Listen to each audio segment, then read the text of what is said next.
do that. I just like to watch you jump. My nerves aren't rattled enough. What are your nerves rattled about? Just in general. It's funny to me to watch guys screaming at you to turn the mics on. You do. You do a real good job of it. And you jump every time. I'm thinking about the show and where we're going, making sure everything's ready, and you suddenly... pull the show out of my ass. Ask anybody in the market. That's what you do. What else you got up there, then? Huh? I said, what else you got up your butt, man?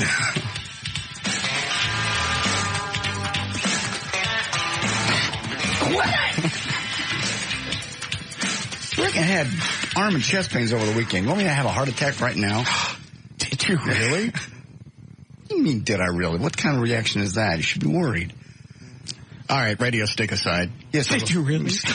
Yeah. What happened? I just woke up Sunday with the left arm is the one they say is bad, an ache up and down the arm. I called Dr. Fettner. He said... You bothered him at home? No, I called him in his cell. My mistake. Yeah. All right, so you call anytime. He said call anytime. He can call me back today just to make sure I was okay. All right. I checked my blood pressure. It was very high, and I was just worried. Of course, now I'm freaking myself out even more about it. I would. So, yeah. So, anyway, then I'm going to go and have another test done tomorrow. He said you can actually have a small heart attack and not even know it. How do you do that? It's just if you have some chest pains and some, tightness, it's actually a very, very small heart attack, and there can actually be damage. So there's a blood test they can do to see if there's any heart damage. Well, if there's any heart damage, it's already done. Yeah, but then they can go in and see if I have an obstructed blood vessels and such. At that point, it's more intrusive. Heart problems run in your family? Yes. Everyone's died. Everybody has died of heart attack or stroke. What? Mm-hmm. Joy has instructions. If I have a stroke, you people will never find out where I am. Ever. Never. I will be out of the state. My head is reeling. I know. I thought that yesterday. I don't even know where we would start with your crippled body. You won't get a hold of it. I have so many Warner Brothers cartoons going through my mind. I can't stop. I know. It's my biggest fear. I just hope I'm dead before I hit the floor. Instead of laying there going,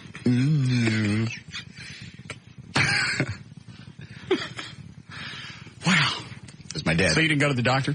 I did not. He said to monitor it, and if blood pressure went back down about an hour later. He said it was okay. It was back to normal this morning. Maybe it was diet related. There have been people that have gone to the hospital, thought they were having a heart attack, and it was gas. It was early in the morning. I hadn't really eaten anything. I just laid on my arm wrong, I think. I slept on my arm wrong. So you panicked because your arm hurt? Well, you wake up in the morning and it's. I have that all the time. Because I sleep on the couch most of the time. No. Well, I don't. So, well, just with heart-related problems. I'm beginning to think that you're hypochondriac. I know. Yeah. Obviously, I'm not the first one to jump on that wagon. No, I've thought about it myself. I told my sister yesterday when I called her. I said, "I'm probably." Did you call everybody? Her husband is a doctor. I just went, is this unusual? I was having blood pressure differences between my left arm and my right arm, and I'm having chest pains. So I'm thinking, maybe I should pay attention to this. What did he say? He said to monitor it. If it goes down, if it continues, if the pain spreads, the tightness in the chest gets worse, or you start to sweat or vomit. Yeah. Hospital. None of that happened. So. Too bad. Ain't too bad. I don't know, Wiley. You want me You want me dead or just stroke? Stroke. Okay. See that's not even fun. I want to be able to watch your eyes as we do this stuff to you. If you're dead, there's no magic in that. No. Hold on. Okay. Eddie's handing me a note. Oh, God.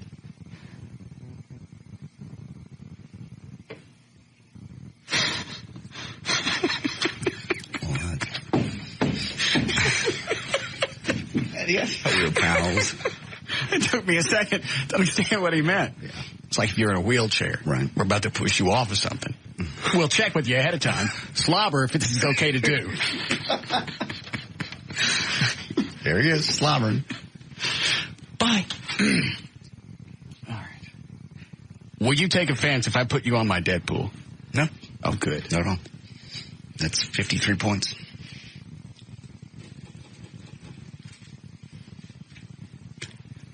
Nothing personal. Yeah, I understand. A win's a win. That's just buddies. Right. I'm glad I could help. Do we have the pool in here? Yeah. I'd put me on my Deadpool, but that wouldn't do me any good. All right, let me see who I could drop. I don't think Pee-wee Herman's going to kill himself. I thought he would. Because after he made it through the getting caught in the movie theater whacking, then he gets caught with this other stuff. I thought, that's it. No career, no future. Yeah. Thought it was either going to be him or Jeffrey Jones, the guy that played the principal in Ferris Bueller's Day Off. Seems to have been doing better. I'm getting rid of Pee-wee in case anybody wants him. And I'm adding you. Run underneath Terry Dorsey.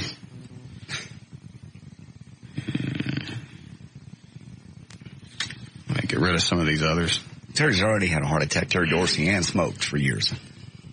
So he ain't no 50. No. Hawkeye, we had Hawkeye on last week talking about Dorsey's heart attack. Or did he have a heart attack or just pass out? He's had a heart attack before, and that's what happened to him last weekend? He just passed out. He took Viagra, and he was sick, and he passed out. The guy thought he was having a heart attack, so he shoved nitroglycerin under his tongue, which is the worst thing you can do when somebody's taking Viagra. So he had a... Why is he taking Viagra? He was going to go out with his wife, and he just... So? Well, he's had prostate cancer, and it's hard to get that business going when you've had prostate removal. Perhaps God doesn't want you to. Well, he wanted to, so he took Viagra. I don't like knowing that that's going on. And that's the last thing I want to do is be walking down the sidewalk and see his ass laying there with his Peter on. It's a great visual. Laying there and passed out. Stem out. Yeah. All right, let's see. I'm going to get rid of... Excuse me. I'm keeping Scott Weiland. All right. Boris Yeltsin dead? Nope. He's sick?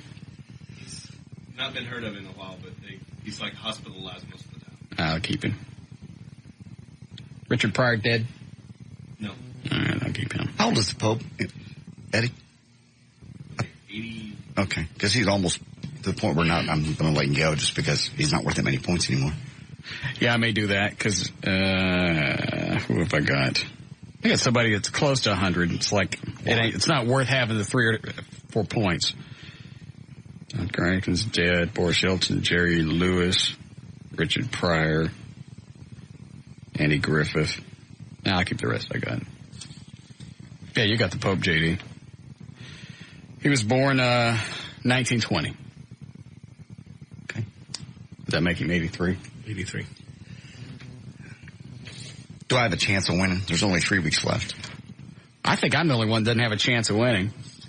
Eddie's got 150 points so far. You got 150 points. I got 80. Okay. So both you and Dorsey would have to crap. For you to win. Yeah. Or somebody good. I don't have anybody good on my list. It's getting ready to... No. It would have to be somebody like a Scott Weiland or Courtney Love. They would have to whack themselves before I even come close. Yeah. A lot of depression around the holidays. You might be able to score. Good. All right.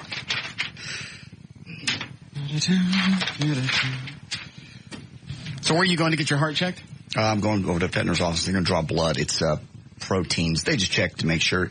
Apparently there's something they can do with the blood to say if you have had any damage at all. Okay. Meanwhile, I'm monitoring my blood pressure about every hour. With that little cuff that I bought. I think you're I'm not. I just have a history, and I'm 47. I had two uncles died before they were my age. It just seems like every month you're getting something. I don't have anything. I haven't been sick since we started this show. I just want to maintain and watch it. It's only smart to... You're worried about your cholesterol, worried about your liver, worried about your heart. You get a blood test every time you turn around. You don't hear me bitching, and I'm a cancer survivor. You're not a cancer survivor. I had prostate cancer. You did not. Yes, I did. Your PSA went up very, very little. That's not cancer. Then it went back down. So you're safe. I'm a cancer survivor. I had to wear wigs for 3 weeks. You never wore a wig. Yes, I did. Your hair fell out because you... That's not the point. I had to wear a wig. No, you didn't. Very embarrassing. You get those free with a chicken fried steak at the Pleasant Grove Cafe. I understand. Is that where you got that? Mm-hmm. Those were my Dolly days. Yes. I was feeling pretty. Thank you. All right, you ready to go? You'd like. Anything going on around here? Nope. How's Dan Lewis doing? He's fine. Okay. Dan O'Malley all right? Everybody seems to be up to speed today. Okay. Good weekend? Your weekend good? I don't remember. Why? Wasn't that much going on. Put up the tree.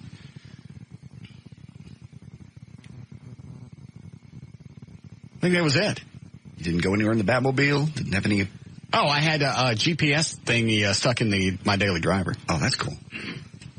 What else does it do? Touch screen. Okay. You can touch it, tell you where it went to. It'll talk to you. Right turn ahead. The other thing that kind of weirds me out is it's got it'll show an overhead map. Okay. And show you exactly where you are as the car moves. Am I the only person that can see that? Yes. Well, no. That's what I was worried about, because I was talking about Tyson, the guy that put it in. I went, if I can see this, obviously somebody else can see this and track my movements, because not only does it show exactly where I am at exactly that time, it shows my speed. So who else, Eddie, would have access to that? Basically just the company that is providing the service for you, because there's several different companies that do it. So whatever company it was, they would have total access to knowing exactly where you are. And they use it in case your car gets stolen. They can say, well, your car's in such and such place or something like that. So, well, they don't know what car I put it in. You can say the car with the GPS got stolen. And I mean, that's just it. I mean, you could call them and say that it's stolen. They would know exactly where it is, because... How would they know which unit I bought? Probably serial number and stuff. I don't know the serial number. I didn't buy it from a company and say, hey, this is going in a 2004 blah, blah. Yeah. Here's the license plate. They don't know any of that. Oh. They know where the car is. I mean, they should be the only one, unless somebody can hack into their system and actually find out. It's just kind of very strange to watch yourself knowing that at any point in time, obviously, if I can see this, somebody else can see it too. Sure. Tyson tried to explain it to me, because you're not transmitting anything. It's just using the satellites in the sky to triangulate and show you exactly where you are and the speed that you're going. Well, obviously, I'm transmitting something if I'm being tracked. Yeah? No, I think you're receiving. You're not transmitting. Well, how does it know where I am? Triangulation. It takes 3 steps. Well, then I'm sending something out so it can see me. No. You're receiving 3 different signals. And it's by those signals, it's determining where you are. Hold on a second. I swear. They're right, Eddie. Yes. So nobody else is tracking me? No, I thought you had like an OnStar. The OnStar. Oh, no. I thought that was what you were talking about. This is a Pioneer system. It's navigation and a DVD player and some other stuff. And it's cool because it's got voice command, and you can give it a phone number, and if it's listed, it'll give you their address and how to get there. Oh. What does that normally retail? I know you didn't pay retail, but do you have any idea? Yeah. Can you tell me? Yeah. Will you? Yeah. One moment. Turn the mics off. Nobody else's business what I pay for my crap. Okay. Yike. What? That's high. I'm sure it's a great system. It is. It's touchscreen. I'd like to see it. Excuse me. It's fat-free chili from last night. Lovely. Mixed with Jack Daniels. No doubt. I have a new bottle of Gentleman Jack for you, by the way. Good. I'll enjoy it. Yes. All right, you ready to go? Yep. Why'd you give me a bottle of Jack? Actually, somebody gave it to me as a birthday gift. Gavin, the general manager of Cowboys Arlington, went by there Friday night after Joy's Christmas party, and he gave me that. I'm like, thank you. You don't drink Jack? I don't drink Jack, no. Why didn't he give you vodka? I don't know. He apparently doesn't know what I drink. Oh, all right, fine. All right, 328. J.D. Ryan's on Live 105.3. Thank you, Russ. Brought to us by Middle Light and by Outback Steakhouse. This hour of the Russ Martin Show is brought to you in part by Miller Lite. Go ahead and make their good day this holiday with Outback Steakhouse gift certificates in $10, $25, and $50 denominations. They're just what they crave. Outback Steakhouse. No rules, just right. And by the Hurricane Grill on Greenville Avenue in Dallas. I'll be there Friday night from 10 until 12 for a big party. For Monday, December the 8th, 2003, Sinead O'Connor is 37 today. Kim Basinger is 50, and David... Are you sure nobody can see where I am? No. Not with just a standard GPS unit, no. They can't track you. You're receiving... Well, what about when you were tracking somebody else? That's different. Why is that different? That's different. That's a different... Because you had the receiver? Yes. Okay. So I have I have everything in my car. Correct. Like the system I was talking about before... Yeah. I don't know what I'm talking about. Right. That's the kind that the rental car companies put in their cars so they can track where their cars are and how fast they're going. Remember they were sending out people speeding tickets? Right. That's that kind of system. That does transmit. But if I can see it on my screen in the car, I'm receiving it. Why doesn't that mean somebody else can't receive it? You're not receiving it. Your machine is triangulating. It's just receiving 3 separate signals, and by that, it's telling you where you are. Nobody else can see it. Mm-mm. Nothing's going up. Everything's coming down. That's why it's 3 separate signals. It's the way ships navigate on the ocean and such before GPS. And that chick that talks, you don't know where I am? No. No. She knows where you've said you're going. Yeah. And how to get there. And it's funny, if you miss your turn, it immediately recalculates. Oh, cool. So I can say, all right, you missed your turn, jackass. Make this one right here or make a U-turn. That's pretty cool. Hold on. Yes, Jason? Hey, Russ, just to let you know, I mean, it's a GPS receiver. Stuff like OnStar. OnStar can actually pick out your signal with 3 different microwave towers to locate your car if it's stolen. But all your machine is doing is receiving 3 different signals from 3 different satellites, and then a chip inside of it figures out where you are. You're not transmitting anything. No information's going out. And JD was wrong again. Hertz, what they were doing was they were recording the GPS information. Oh, okay. Well, either way, they still knew somebody knew what you were doing without your knowledge. Well, yeah, it's a rental car, take it up to 120 miles an hour. Who cares? Yeah, that's why you get paid the extra $9, $10 for the waiver. Yeah. That's what we always did. Here's your matchstick back. Thanks, Jason. Bye. It's just weird to watch. Also, you can take it and turn it into a point of view to where it actually shows you. It's like playing a video game. Oh. It shows you going down the road. You see the road. You see an intersection coming up ahead. That's cool. Not all of it's accurate because I put in our address here just to see how it would give me directions coming to work. Had I paid attention to it, I'd have made a right-hand turn onto Lemon off the tollway. There ain't no exit. No. There's no exit. It's kind of like directions you get on MapQuest or whatever. Sometimes they're right. More often than not. There's always like one wrong turn. That'd have been an ugly one. Yes, it would have. All right, good. The group that is spearheading the recall of Dallas Mayor Laura Miller is rallying once again. Ministers from several black churches gathered Sunday night to renew the recall effort. Each pledged $1,000 toward the effort to oust Miller. First petition drive failed, as you probably remember, because the initial petition did not contain enough qualified signatures.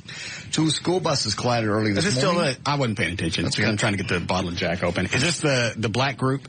Yeah, several black churches gathered Sunday night. Why don't they just get some white people involved in this? It doesn't look like a race thing. I agree.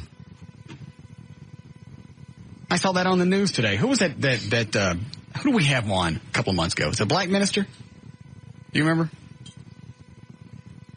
I can't remember his name, but yeah. Did you keep his contact info? Let me look for it. I believe I did. Okay. I'd like to talk to him again. I really think instead of just focusing on all the black churches and black organizations, you got to get some white people in on this so it doesn't look like it's some type of vendetta. Well, as that other one, the first one, came to a close, they kept saying, well, the white community's rallying too, but then they do a newscast, and it was just only black people in there counting the votes. There was nobody else. So you're right, it looks racist. And it doesn't have to be. I'd like to take the whole Terrell Bolton equation out of this and just focus on all the weird crap that she's been doing. Did I tell you, I can't remember if I said this on the air or off. I was listening to Mark Davis last week. Some guy called in, talked about one thing, and then I think caught Mark off guard, because then he brought up Laura Miller. I say this on the air? I can't remember if it was on the air or off, but I remember you saying it. Anyway, the guy slammed Laura Miller for about a minute and a half. Mark Davis totally skated it and went on to the next thing. So obviously, yes, he's in the Laura Miller bed. She was on with him, 2-3 weeks ago. Trying to think of what he said. It was just a nice little quick tap dance out. Dealing with the current day city council. Coming up next. Then he went off to his next element. Nothing else. The guy threw out some pretty damning stuff. Things that, Mark could have asked questions about. Well, it was some group that was against rezoning. Okay. Guy threw out a bunch of stuff. Even said he had Laura Miller's comments on videotape. Mark just scooted away from it and went on. He's good at dancing when he needs to. Apparently that's just going to be his stance on Laura. I don't know how you could be. I've said a few nice things about her. I gave her credit for coming on the show, because it's not a show that a political figure would want to be on. Gave her credit for that. Gave her credit for walking down and talking to the cops and firemen when they were in front of City Hall. She did a couple other things, but all these other nutty things you can't ignore. No. And it's the biggest reason I'm not going to open up a business in the city of Dallas. Understand that. As long as she's here, and it's going to be a while. Well, you don't know what's going to change. Next. Say I was okay with everything the way it's set up now. Say I didn't want to open up a place that allowed smoking. And if I did a bar, I might not. All right, say I was okay with that and whatever else was currently in place. That'd be dandy. But you don't know what's going to happen in another 2 or 3 months from now. Just like the topless bars and the 6-foot rule. Don't let me put 3 or 4, and it doesn't really matter what business. Right. I'm just focusing on the topless bars because I'm endeared to them. Understand. Don't let me put millions of dollars into a business and then go back and change the rules just because you don't like the business that I'm doing. I was here first. I put all this money, I got the investors, I set everything up by your rule, or the rules that were in place, and now you're going to come in and change them and potentially cost me the money that I put into this. That's jacked. I don't care what the business is. It's true. Because topless bars aren't illegal. Running around naked inside the confines of a brick building isn't illegal. And then they want to go in and put in a 6-foot rule? Why? Because she's trying to put them out of business. Always driving them out of Dallas. Almost makes me want to find a nice big loophole and open up the biggest one I can get my hands on. Because there's got to be some kind of dandy loophole someplace. You know there is. You know there is. Because every time something comes up, topless bars find a way around it. No nudity. Fine. We'll paint our nipples. Mm-hmm. No, we ain't technically naked. Now what? I'll think of something. She's focusing on those homeless people and those pushing carts. Yeah. I feel a lot better about that. Now cops got to focus on that, and they can't focus on crime and all the shootings that are going on in Lower Greenville, because they got to be running around, rounding up homeless people, pushing shopping carts, because those people scare me to death. I know. It's a door ding in the making. It is. Hold on. Do I want to pick up line 6? No? Why is it on hold? You knew I was going to ask. I know you would. That's Roy Williams, the recall. Yes. He was in the council chamber, and he's having to leave so he can get to where he can speak to you. Oh. He likes us, right? He seems to. Okay. Was he a reverend? I believe so. Okay. Good. I'd like to visit with him. Perhaps we can get more white groups in there. I'm really surprised that topless bars really aren't all over this. Of course, the churches aren't going to want to work with them. There you go. You got too many factions. And I haven't heard from the firemen. You think the police and fire would be all over this? Yeah, because the firemen can't go out on corners now and do the fill the boot campaign because you can't have panhandling. Panhandlers are still there. Cops got a jack with the panhandlers now. Is that the lovely Roy Williams? Okay. Yes. Is he a reverend? He's not? I'll call him one anyway. It just sounds nicer to say the Reverend Roy Williams. Good day, Pastor. Hi, Mr. Williams. How are you? I'm dandy. What's the status now on the latest recall on Laura Miller? Well, first you have to allow me a brief moment to do a chronology here on what just transpired. That'll be fine. Okay. As you know, on I think it was November the 12th. Let me ask really quick. How did you get involved in all this to start with? Okay, how I got involved was because I've been working on an issue called KLLI Heights, where there's lead poisoning in this community due to the fact the city allowed a battery smelter to come in there. And you were against that, right? Right. Just checking. I lobbied the mayor in her first campaign to finish Ron Kirk's 16 months to see if she would be willing to buy all the people out and move them out of there because they're dying from respiratory illnesses, cancer, etc. When she did not do as she promised as it relates to buying out only a third of the people and only in the footprint where the academy would be built, I felt that she had betrayed the trust of those citizens. Okay. So therefore, I felt that since in tune with what was happening in California, that possibly we could pull a recall off here. Now, would you agree with the way this is coming off in the media? It does look like a black-white issue to where all the black people want this white lady out of the mayor's office. But when Marvin Crenshaw and I filed the first letter of intent, that was one of our linchpins that it cannot appear to be a black and white issue. Right. It must be on the charter, the articles of the charter, not simply because Bolton was fired, Chief Bolton. I love him as a human being, as a brother, but it could not be predicated on the firing of Chief Bolton in order to get a more diverse environment, such as the people that are affected by the smoking ban. Right. It's not a black white. She's screwing it up for everybody. Yeah, so it's not a black and white issue, and I've had to to spell this out in many different forms, that it's not a black and white issue. I was one of her supporters. So why don't you think some of the white community's jumping in and helping the black leaders with this? Simply, number one, let me say that the Interdenominational Ministerial Alliance has no history of being involved at this level of political action. Okay.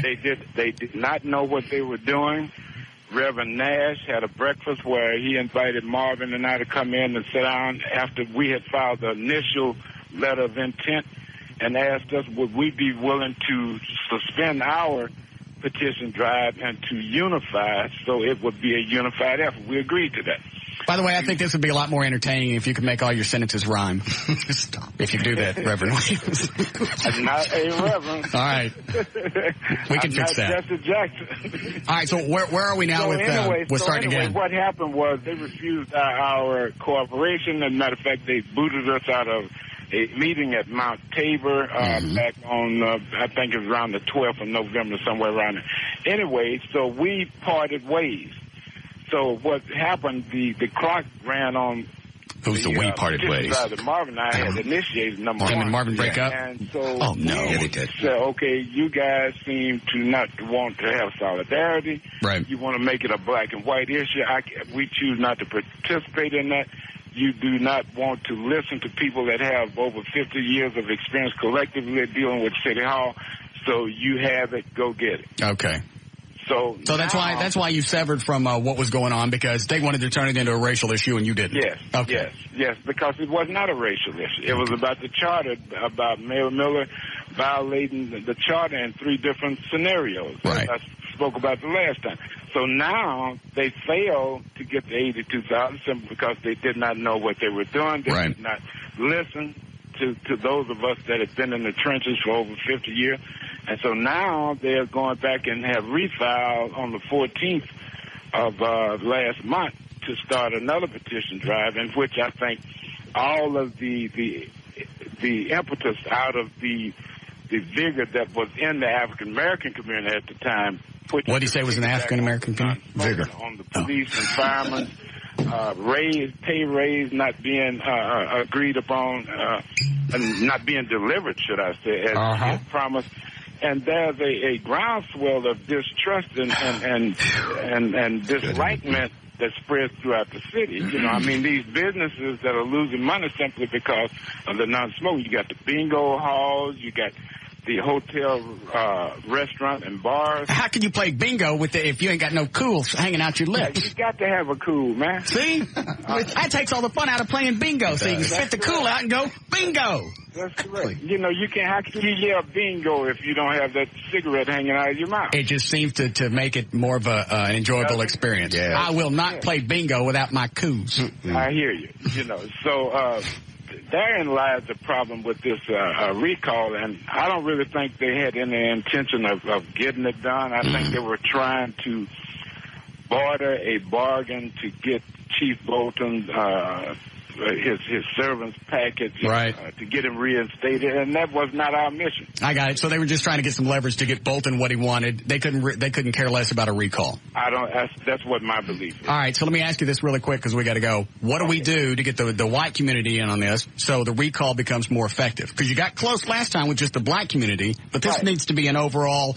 where we bond together and get out the white she-devil. Yes, we have to spell out where she is in conflict, like calling up a sitting judge on a child custody case. What she had no business doing. Right, she stepped over the line, man. That's a no-no. Yes. Everybody knows that, and her husband is an attorney. I still think you and I go to her house one night, knock on the door, and run off because she's got it coming. No. Well, I'm a step closer to saying yes than I was last time. I think it would be funny. We could run off giggling and hide in the bushes. Right. But I appreciate your inviting me back on your show. And well, we enjoy the Reverend Roy Williams. And to be put in the pool with the Reverends is a little much. But anyway, I accept it for you this time. That's very kind of you. All right. Are you setting up a website or anything that we can shoot people to, or what can we do to help you? What I think needs to be done, I think you need to have a forum in your studio, possibly invite Marvin Crenshaw and myself to come in to talk about the ins and outs of this and how we were working with the larger community. We had white supporters when we were first initiated that recall. They came out of the woodwork, and we welcomed that. All right. Well, I tell you what, let's do this. We've got Monday, the 23rd of December open. Why don't we work on getting you up here? Okay. You and Marvin still together? Yeah, me and Marvin. He's all right, good. Right here, right now. You want to hear a word from him? I'd rather not. Okay. Okay. But thank you, sir, for the visit. Okay, it was the 23rd of December. Well, yeah, we'll be calling you to set everything up. Okay, I'll be Santa Claus on that day. That'll be great. All right. Thank you, Mr. Williams. Okay. Okay. Bye-bye. We're not here on the 23rd. So? God. What's the matter with you? What? Nothing. We got to help the, yeah. What was his name? Roy. Yeah, we got to help the Roy and the Marvin. I agree. Well, I like the fact that he was dancing around trying not to make it a black-white issue. It's like, this chick's nutting out in the office. We don't agree with what's going on. Don't focus on the Terrell Bolton thing, because that's already been labeled as a racial issue. That makes a lot of sense. Let's focus on everything else that's going on, because there's plenty to grab a hold of. Sure. How we doing, Eddie? Getting close. Maybe we should have him and Marvin up on the, what's our last day, the 19th? Friday the 19th. Yeah. Be great. Get some dancers up here. No. Because I'm sure Roy would enjoy it. No, he wouldn't. No dancers. I bet he would. We don't need He sounds like a good sense of humor, though, because I'll be Santa Claus on that day. Yeah. And he likes playing bingo with his coup hanging out. Yes. Go ahead, Chris. Russell. Yes, sir. Question. In regards to the dancer issue, I can see why Laura basically doesn't want to have the 6-foot rule with the female dancers, but is that going to apply to LeBaire? I mean, they're all over them. I would say probably not, because technically they're not naked. No. They're just wearing stuff. In fact, they're wearing nothing more than Speedos. Yeah. Because their butt cheeks can't hang out. Mm-mm. Well, the girls at most of the clubs wear Speedos as well. Well, those are... Kind of. But their cans are hanging out. So you actually have nudity. I'm telling you, I'll figure out a way around this, and I'm going to open up some kind of bar. It just doesn't make sense. Well, it doesn't. And we got too many other things to worry about and focus on, and we got to jack around with stuff like that. Thank you. Some people say goodbye when they hang up. I'm going to take this and we'll break. Yes, Bob. The city council, I saw this on the new news today, passed a bill that is going to make part of the Dallas Police Department Crown Vics convert to propane. Can you believe that? I think that's supposed to be safer. Yes. But slower for the cars. Well, I'm okay with that. Yeah, you got enough cop cars to catch somebody. You got helicopters. You got plenty of cop cars. If you can have a rear-end collision and it's a little safer with propane, I'm cool with that. And I believe... My first impression, though, was this is like a rolling bomb. What, propane? Yeah. No, because I would guess now with a rear-end collision, you don't actually have something that's going to sit there and burn. You have a nice big explosion, then it stops, right? Not that funny, Bob. It is kind of funny. You have a nice big explosion, and then it stops. What, Eddie? I was going to say, yeah, and the majority of it'll shoot out in the way that it'll release. They'll have like tap out releases where it'll if it's crushed, it'll pop a certain way, and that way the flame would shoot away from the car or something like that. Okay. It'll burn off a lot quicker than you actually have a substance. I'm not being funny here. We're talking about cops. I understand. As opposed to gasoline, which goes everywhere. And then it's going to permeate and soak, and it's going to keep burning. Hopefully propane doesn't do that. And I believe federal dollars are going to pay for that, or a good portion of it. Because it's cleaner air. Because what? The air will be cleaner. Yeah. So we get a chance to make these things safer. Doesn't cost us anything. Why aren't regular cars, why is that not ever an option for propane, or is it for a regular car? Who am I, the EPA? I don't know. No, I guess not. You see me wearing green clothes? No, you don't. I drive electric car? No. I don't care then. All right. Break. All right. Wrap it up there. There's news and information. I'm J.D. Ryan, Live 105.3. This is Russ Martin.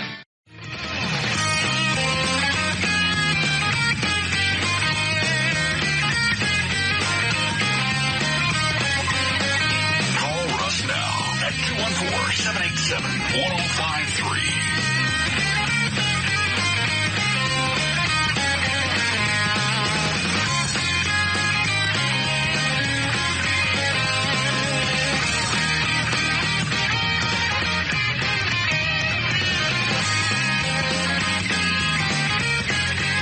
news stories did you do? One. Laura Miller. I guess we can pick up where we left off. All right. You going to throw some more sponsors in and get them out of the way? I do. All right. Move all that up to the top of the computer, Eddie. Thank you. Here we go. You do a legal ID? Yes. Straight at 4 o'clock. J.D. Ryan's on Live 105.3. Thank you, Russ. It's brought to us by 7-Eleven and by Crown Royal. Give something convenient this year, like the 7-Eleven Convenience Card. It makes shopping at 7-Eleven quick, easy, and hassle-free. Now that's a great gift. At participating 7-Eleven stores. Crown Royal, blended Canadian whiskey, imported by the Crown Royal Company, Stamford, Connecticut. 40% alcohol by volume. Enjoy our quality responsibly, but don't drink if you're under 21. And by Sherlock's Pub, I'll be there Sunday for a Dallas Cowboy watching party on Beltline Road. I'll be there until the game is over. 2 school buses collided this morning in Arlington, injuring 13 children. The accident happened around 9:30 in the westbound I-30 near Fielder. All the children reportedly suffered minor injuries and complained of neck and back pain. The buses had a total of 70 students from Sam Houston Elementary School in Grand Prairie on board. Puff Daddy and his... Does it ever seem strange to you that George from Ultimate Limousines will just come in here and stand and stare? Yeah. Like he's doing right now. Yeah, I noticed. Just came in, leaning on the counter. Just staring like it's a TV show. Yeah. What about if I hang over into the front seat when you're driving, George? You like that? That's a big head. What are you doing? I just come in to smell you. Do what? Smell you. Why? See the machine's working. Oh, works dandy. What are you doing up here? They canceled the show that I was supposed to work tomorrow. What is that? For McFarlane or... McFarlane? I don't know, some girl. Sarah McLaughlin? Sarah McLaughlin. I don't know these people. Were you supposed to drive her and she's not coming to town? Yeah, or what? she has a sore throat. Okay. Where was she supposed to sing? I don't know. Some club somewhere. Well, now he knows. Well, since she's not going to sing, it doesn't matter. Deal. I don't even know who she is. It's a big announcement now, you know. Okay. What, Dan? They were going to have the show with our Wild 100 at the Lizard Lounge. Oh, okay. What does she sing? Throw me out a Sarah McLaughlin song. Oh, I can't. Does Wild 100 play her? I believe she has one right now because she has a new album that they're playing. Okay. But it kind of like... I know the name, but I couldn't tell you what she does. It's kind of like Sheryl Crow, but maybe Tori Amos, kind of. Not that really... Are you helping me? Not anymore. All right. You still want to do this fantasy date thing, George? Put that mic up by your head. Fun. Mike, head. Mike, head. Yes. All right, if we did the fantasy date thing, what do we do? What do we throw in? Well, we make the girl happy because you're not going to. Not going to what? Make her happy. Bye, George. No, we thought we'd do like a day out for the girl to get her hair done, makeup. I'm telling you, nobody's going to bid on this. You're absolutely wrong. All right, let me throw this out. Nobody hot is going to bid on this. You with me on that? Probably with you on the winner won't be. The chances are, but you never know. You don't know. Because you know every fat, mole-infested, disgusting, incestuous chick is going to come out of the woodwork.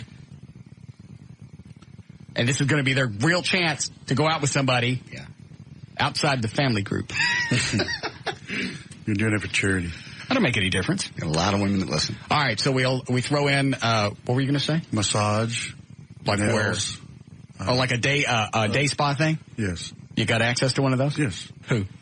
We're not going to mention names right now because there are 2 or 3 people that haven't finalized yet. Okay. All right, so something like that. Then you pick them up in the limo. Pick them up in the limo, take them to get a massage, get their nails done, get their hair done, makeup, go shopping, then finally meet you and go out and eat and go out to a Christmas light tour.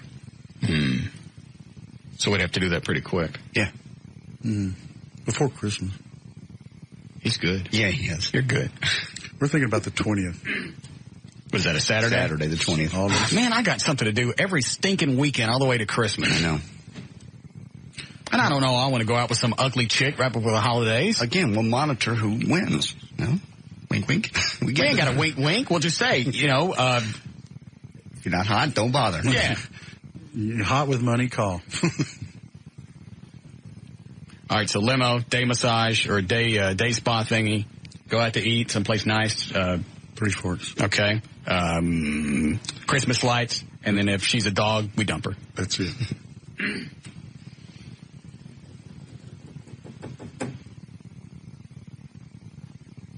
I'm going to put a bid in there under a fake name just so I don't look like a moron when nobody bids anything. You're absolutely wrong. No. Women love this show. Good example? Yeah.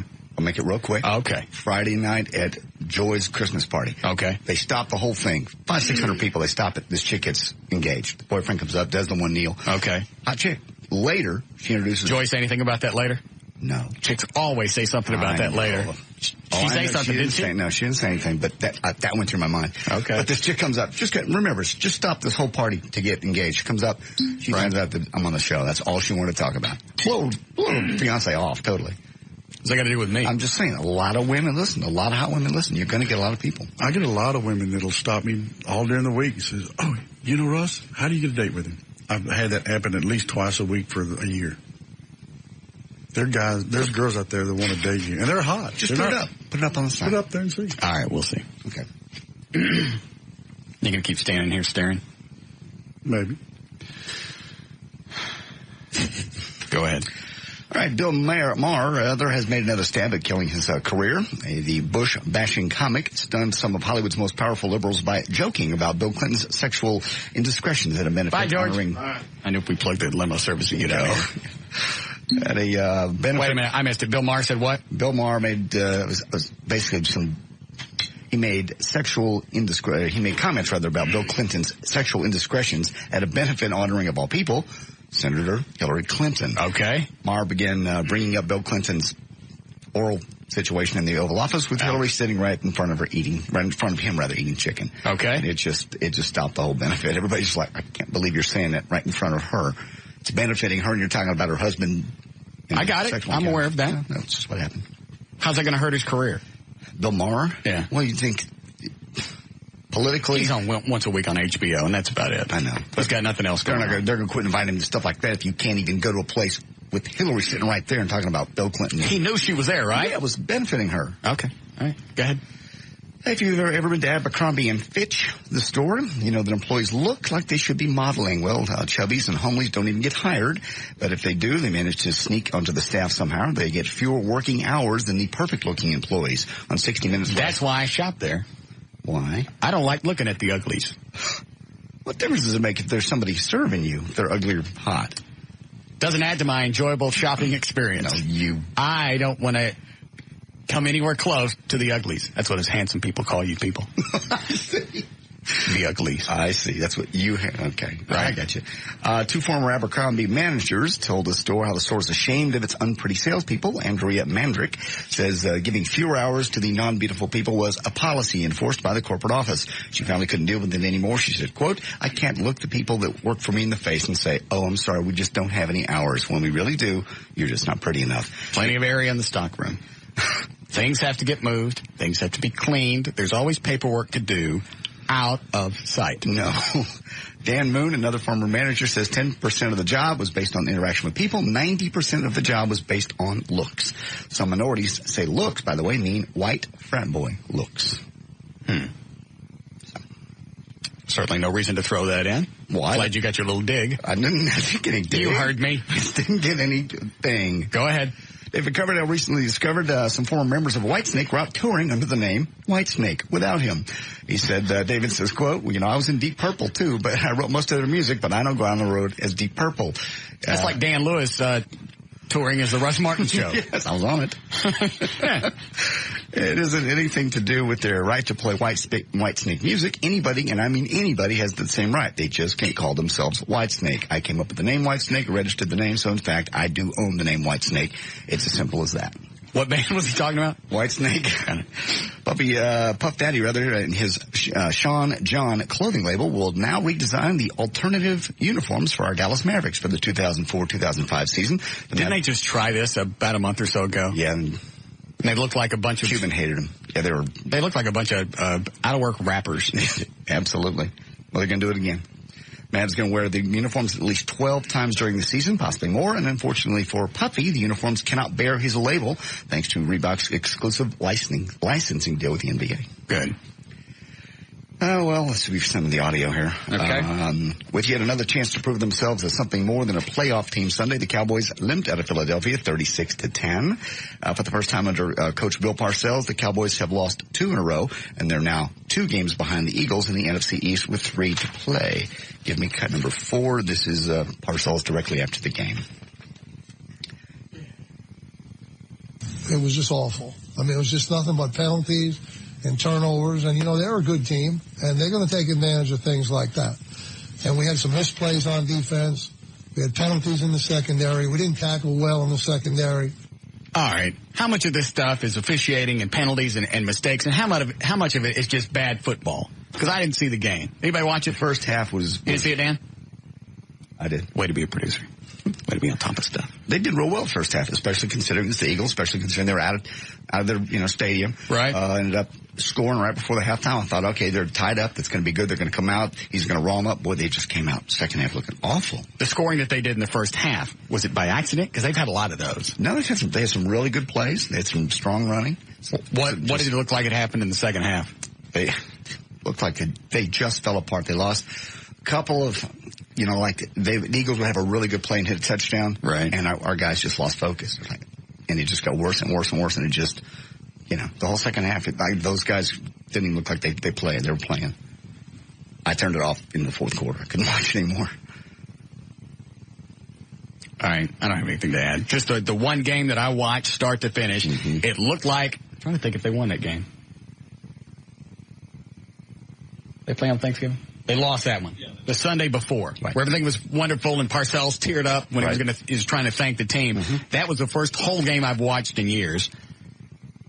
And there were a couple plays where it actually looked like they had a handle on stuff. But for the most part, it just seems like they're winning the games by accident. Turnovers, mistakes, haven't been strong. Whatever. It's not just like they went out and absolutely pounded somebody's ass. They have not pounded anybody's ass. And when they lose the least bit of momentum, they're lost. Balls start going just wobbly passes and just once they've lost that momentum. Does it look like Quincy Carter falls apart? He does. The moment that momentum changes, that doesn't inspire him, he loses focus. But when he's on, first half, he looked pretty good. He'd throw a pass right between 2 defenders and right into the guy's arms. It was a big long, it was good. Cut number 2 is where Parcells, where do we go from here? Cut number 2? I'm sorry, cut number 5. What I thought. Second Cowboy cut. Probably what I'm going to tell the team, and I believe this to be true, is they're not going to be judged by much of what's happened to this point. I think they'll either wind up being a team that had a pretty good opportunity in hand and let it get away, or a team that kind of got the ship righted and accomplished quite a bit this year. Got it back on the winning track. Nobody expected them to even get close to this. So he's saying, this is a team, it's a young team. We at least got the boat up right now. We plugged the holes. We may not win, but we did well. That's what he's saying. Well, that's stupid. Well, it is. I know. We didn't win, but nobody expected us to get that far. Sunday marked the Cowboys. What kind of consolation is that? He said every week, and he keeps saying it. We're a young team, and we'll grow. All right. Sunday marked the Cowboys' 3rd straight road loss, and 2 of the final 3 games are away from Texas Stadium. Cowboys still hold one of the 2 wild card spots along with Seattle, 8-5. Ozzy Osbourne now believes he may have been over-medicated. I swear.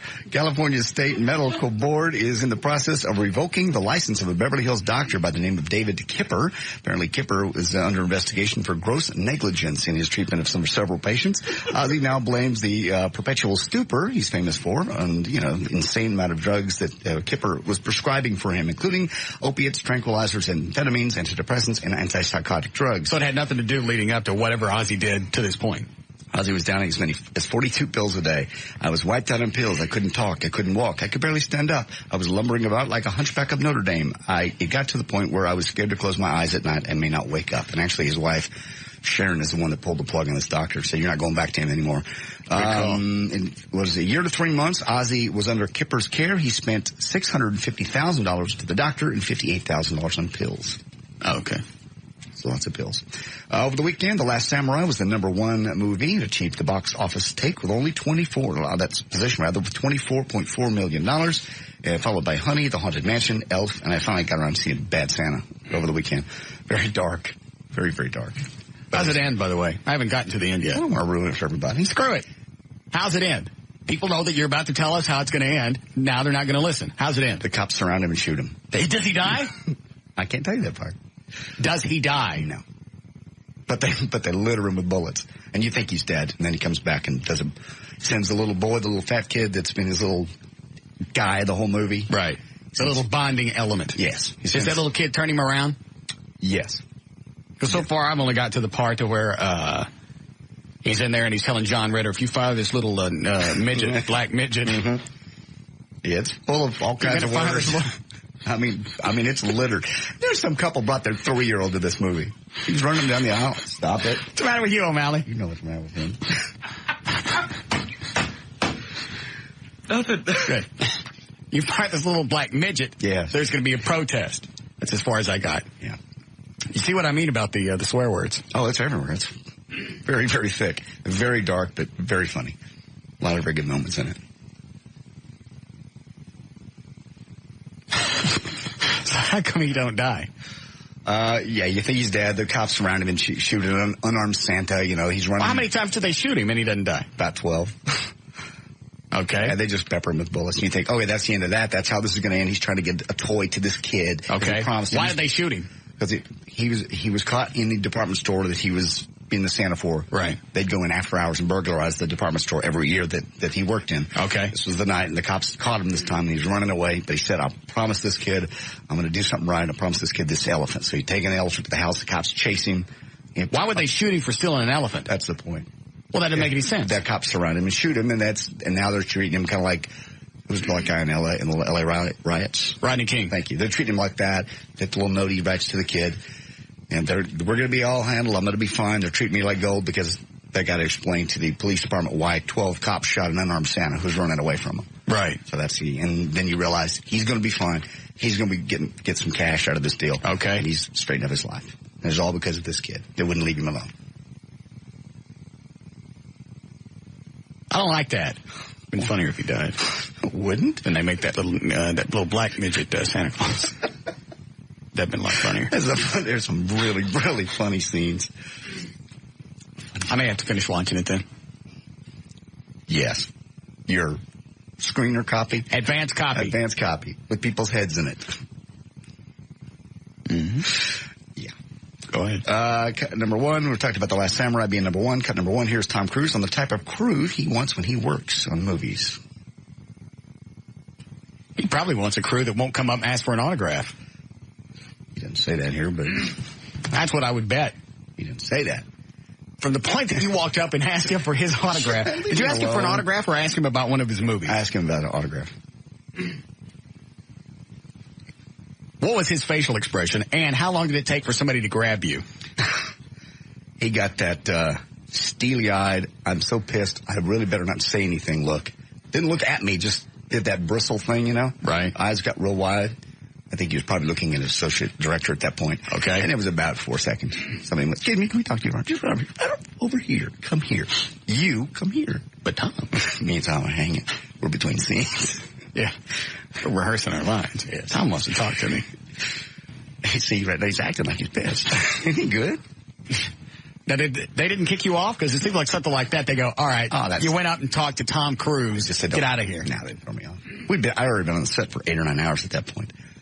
So it was like in the middle of the night. It really was nothing going on. But he was just standing there. Very nice. Mm-hmm. All right, what am I playing? Cut #1, on the type of crew he likes to surround him on his movie sets. When I work very hard. And so I look to work with people who have that level of dedication. And I depend on that from everyone, from the director to my crews that I work with. I work with a lot of times the same crews, different people that have worked with me, and I depend on that because they help create that kind of environment that I need to work in, that I think is an ideal.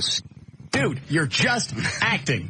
It's Play World. Yeah. Somebody's already written the lines. You had a chance to memorize them. Everybody else is taking care of the direction and everything that's going on in the movie. You're just acting? When did it turn into an art? It's play. It's playtime with big people. You're right. But it's all about him working hard. I will say this, like, if he had to go to the bathroom or something, he would run to his trailer and run back. So he didn't have a bunch of people standing around waiting for him to tinkle. He was very focused. He was always where he was supposed to be, always on. Well, how hard is that? I'm just saying some actors would take advantage of that. I'm the star. I'll get back there when I want it. I'll get over to you guys when I'm good and ready. I get a whiz. Maybe make a phone call. All right. Go ahead. And then cut number 2 is I'm probably going to mispronounce it, Watabe. It's the Chinese guy in The Last Samurai. Okay. Working with Tom Cruise, cut number 2. We worked hard together. We had to trust each other completely because the timing had to be perfect. One missed. Obviously, the diction didn't have to be. And cut number 3, if you care, it's a scene from The Last Samurai in which Kasumoto tells Captain Algren, who's Tom, that he's going to kill himself over honor. For 900 years, my ancestors have protected our people. I have failed them.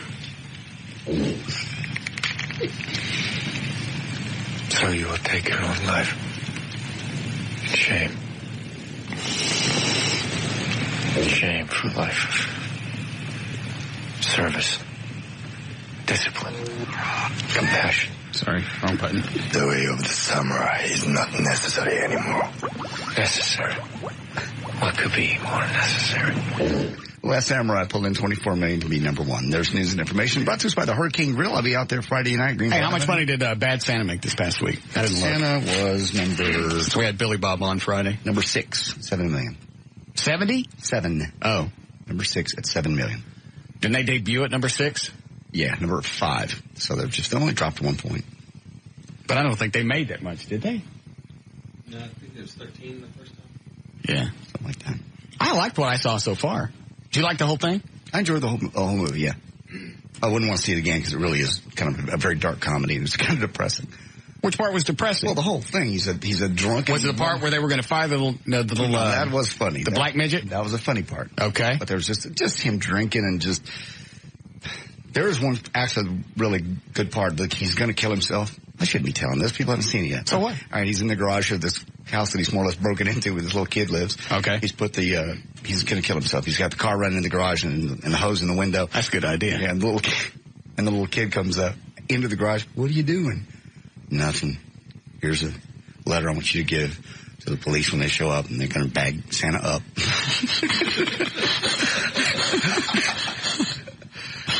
I want you to give this to him and explain everything. All right. Don't worry about it. I'm going to be fine. Okay. And the little kid has a big black eye. And these other little bullies have been bullying him the whole time. Okay. So basically the kid goes, well, flash cut to Billy Bob Thornton out whipping these little kids' ass because he realized they beat him up. So he saved his life, basically. Right. Because he was ready to kill himself. But it was just funny because he's just smacking these little kids around, throwing their skateboards at him.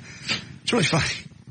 I don't get it. Did he kill himself? No. The little kid saved him because he came out of the garage. What are you doing? And he saw he had he goes, how'd you get a black eye? Well, you didn't say that part. Yes, I did. You did not. You said the kid's got a black eye. Then you go flash to Billy Bob Thornton beating up some kids. I didn't know if it was a dream sequence or what. You tell rotten stories. I'm sorry. I'll never say. Did you get that? Kid's got a black eye. Billy Bob flashed to some schoolyard. Because the other kids have been picking on him. He realized the little kid got beat up. So you left that out. You just said he had a black eye. Flash, Billy Bob's kicking these people's asses. I said the other kids were picking on him. Excuse me just a second. What? Did you get anything out of that? I got exactly what you got. All right, good. I'll never bring another movie to the radio. Sorry. Good. As news and information, I'm J.D. Ryan, Live 105.3. Tether off, we gonna tether off the mother sucker. Tether off the sucker. Tether off, we gonna tether off the mother sucker. Tether off the sucker. Tether off, we gonna tether off the mother sucker. Tether off the sucker. This is Russ Martin.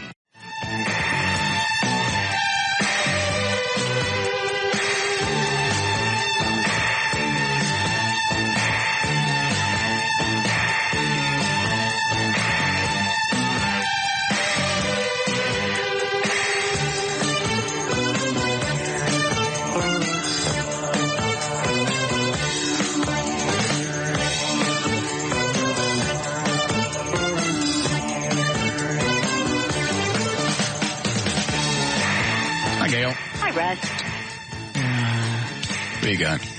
Lynn's Crafters and Advanced Laser. All right. Your out cue is 54 laser. Sunglass Hut has over 700 styles, including Ray-Ban and Anne Klein. Can't decide on which one to give? Get a gift card. Returns are no problem. Sunglass Hut, where it's better to give. Brought to you by Advanced Laser Clinics. For the best in laser hair removal and skin rejuvenation procedures, call Advanced Laser Clinics. 866-54-LASER. 3 Dallas locations. 866-54-LASER. On northbound I-45 at Lamar, there's a wreck in the left-hand lane. Northbound 45 at Overton, only the right lane is open. And on southbound I-45 at Loop 12, you've got 3 lanes blocked. Only the right shoulder's open. A dump truck fell over and spilled stuff all over the place. And Irving on eastbound 183 at 161, there's an 18-wheeler that broke down. It's off to the shoulder, but police are on the scene. Northbound 35 Simmons at Harryheim, the 2 right lanes blocked and traffic's bumper to bumper from Mockingbird. And this is also brought to you by World Market. Attention shoppers, come to World Market this week and get a $10 shopping card free when you spend $50 or more. Explore wines, gifts, gourmet foods, and furniture from around the world. Shop today and save. I'm Gail Lightfoot on the Alternative Talk Station, Live 105.3. Thank you, Gail. Enjoy the weather while we have it. Going to be windy tonight. Cold front coming in tomorrow. Tomorrow's high only 48 and freezing tomorrow night. Chance of storms 73 now at Live 105.3. Mm-hmm. What is that new TV show with Paris Hilton on it? What is it? It's The Real World? No. The Simple Life. Yeah. I didn't realize she had a TV show until I saw the reviews on it today. Yes. Did they pick her? Obviously, this was done before the whole sex tape came out, right? The tape, yeah. I want to go back and look at the tape again. Because I didn't know who she was up until this point. Now I've seen her, in regular white light. Mm-hmm. She's hot. She's hot. Very much. She looks stupid. Yes. I didn't see the show, but a lot of people did. Got really good ratings. I think it got, the first week was 13 million and then 15 million the second week. So obviously it's building an audience. Mm-hmm. But what do? They just take these 2 rich kids and throw them out on a farm? On a farm and make them do, farm duties and supposedly. That would be funny. Milk the cows, just, clean up after the goats or whatever, horses, whatever they have. You ever do that? Clean up after horses? Yes. Whatever. Milk a cow? Let me think. Yes, I have actually milked a cow. What's it like? It's sexual? No, it's not sexual. It's actually a technique to it. Of course, nowadays they have milking machines. Well, they've had those for a long time. But do people still grab the teats? I guess they do. Not in a commercial milking situation because it would be too time consuming. I'd like to milk a cow. Give me a cow. It's not as easy as it sounds. Why? You just grab a teat and pull. It's like upside down whacking it. No. Ain't it? No. It's not as easy as it sounds. But yeah, give it a shot. Yes, I have milked a cow. Well, how hard could it be? You just grab a teat and you pull down, don't you? There's a real technique to it, though, to get it. Well, what's the technique? To get it to Why don't you share with us? No, I don't remember. I just remember it ain't just pulling on it because nothing happened. And then the farmer came over. You're making me horny. Really are. It's a cow. I don't, for whatever reason, it's turning me on. God. So you can't just grab it and yank? No, whatever it is. You have to twist it? It's a slight little, movement to the side. Why don't you show on me? No, showing on you. God. Ugh. No, but anyway, because the farmer came over and he yanked it and it did great. He shot it like 3 or 4 feet, and I was trying and it wouldn't do anything for me.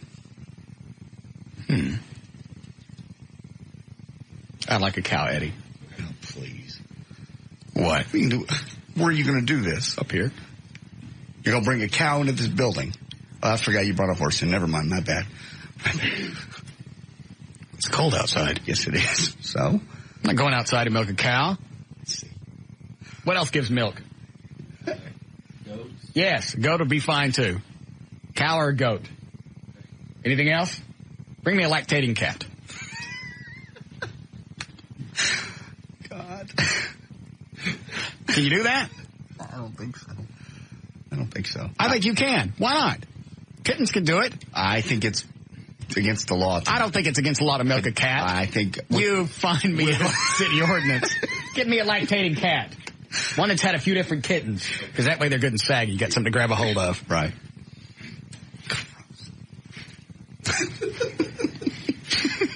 Lactating cat. It's a mental image just sitting there on a little stool going... Cat milk. Cow, goat, or cat? Okay. No dogs. That's weird. There's got to be some kind of farm close around. Well, you can probably get Operation Kindness to bring you a cat. But as far I'm not milking a cat. That would be funny. Be a lot easier to get, too. But, yeah, cows, there's be lots of places that have cows. Yeah. Lots.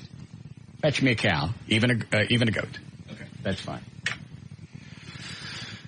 What is the doctor thing on for, Dan?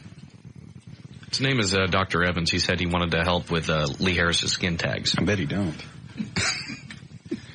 Dr. Evans? Yes, sir. Do you specialize in skin tags? No, not specifically, but I can usually take care of it if it's a problem. Do you understand how many skin tags Lee has? That's why I called. I heard there was somebody in need of, or had a problem with them, but you might, I don't know, fill me in. What are we dealing with here? Hang on a second. Let me check. How many do you think he's got, Eddie? I would probably at least 30. 30? Yes. All right, not bad. All about the size of pencil erasers? Oh, easily. Okay. All right. We think some of them were actually people that didn't make it. No. All right. Well, hey, I'd be willing to come down to the studio and take those suckers off. Not up here, you won't. we certainly would appreciate the help, and I'm sure Lee would look forward to it. But I would like for you to take him, examine him, and perform the procedure someplace where I'm not. Oh, How would you cut these off? Well, it really depends on the pain threshold of the patient there. So usually, I mean, we can freeze them off with a little cryotherapy machine, or I could just use some scissors and snip them off. Sometimes we burn them off too. It kind of depends on what the patient kind of prefers. Well, if it helps at all, we've already done a pre-examination just to make sure that some of them weren't ticks. Mm-hmm. And when we hit them with match heads, they didn't back out. No, they didn't. That's a good thing to try, at least, to make sure that's not the case. What causes skin tags? Well, why don't you describe one? Because I'm still getting emails of people who had no idea what they are. Well, essentially, they're little out pouches of skin that usually you get around either your eyelids, around your neck. Yeah, I've seen that on old people. What is it about old people and skin tags around their eyes or around their neck? Do you get those later in life? Yeah, you do. In fact, they're more common in middle-aged people and the elderly. Females get them usually more than males. And they can run in families, too. So if you've got, your mom or dad had problems with that, you're most likely going to have problems with it as well. So, and then if you're overweight, that puts you a little higher risk of having that problem. Why would that do it? Just because you got more fatty tissue and more kind of tissue to pooch out like that. So, and for some reason, also pregnancy tends to cause. If you're predisposed to having that occur, you'll get them with pregnancy as well. So I imagine Larry there's not pregnant, but that could be another cause of why you would get them. What makes them focus in one area? Usually they're on areas where you have more irritation, so like your neck, under your armpits, and your groin area. That tends to be the areas that they'll tend to pop up more. Technically, I guess you could get them anywhere, but you tend to get them in those spots. Do you want us to check and see if he has any in his groin area? Only if you're bold enough. Well, would you take those off? Yeah, we could do that too. What? I don't know how you stand upright and do that. I don't know.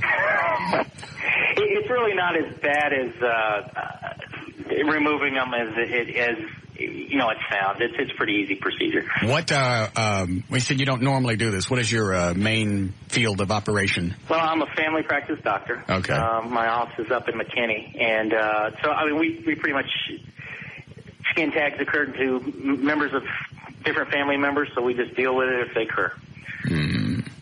Can you actually save these things after you cut them off? I don't, although sometimes we do send them off to pathology, just in case it might be something, occasionally run into something that looks like a skin tag, acts like a skin tag. We just want to make sure it is. But it turns out to be the night show. No. Exactly. Glows in the dark or something like that, yeah. When could you do this? Whenever he could get over here. I guess we could do it here. I just don't want to be any place around. Could you actually do it here at the station? Oh, yeah, that wouldn't be a problem. The only thing is if he would want us to numb him up a little bit, I mean, we could still do it there, just require us taking a little bit more stuff over there to do it, but that's not a problem. I missed what you said. If he wants what? To be, wants us to numb him up for a couple of his things. Yeah, you're going to have to numb these up. There's far too many, it's an actual, infestation. I'm trying to think what a collective term for skin tags would be. I don't know. I'm thinking. Hold on a second. That's an interesting question, though. I have to look it up. Not gaggle. That would be these. Mm-hmm. We'll think of something. Okay. I just thought of one. I don't think I'll be saying it, Monty. Okay. All right. Do you want to pick a day this week, or would it be easier if we just send him up to you, or what? You could just send us up to us. That's no problem. Okay. We'll work them in one way or the other. Where's your office in McKinney? We're located off of Virginia Parkway, which one of the major cross streets there. Our address is 5605 Virginia Parkway. Okay. Somebody write this down? Okay. Suite number 4. Yes. And if he gets lost, let me give you the phone number. Okay. It's 972-548-5050. What would something like this normally cost? It really depends on how many we're removing, but generally 110 to $200, somewhere around there. I mean, it kind of depends on That's not bad. size and what we're dealing with. Yeah, it's not too much of a too much cost. Well, if I were you, I would clear my docket for the rest of the afternoon, or whatever you guys call that. Just block me out for the afternoon is usually what we do then. Yeah. I think you'll need that. All right. Well, that's very kind of you to call and offer. Hey, no problem. All right, we'll find a day and we'll send him up there. Please do. All right. Thank you. All right. Good to talk to you, Russ. That's Dr. Scott. Was it Evans? Evans. Mm-hmm. You want to hear my collective name? Yes, I did. You already figured it out? No.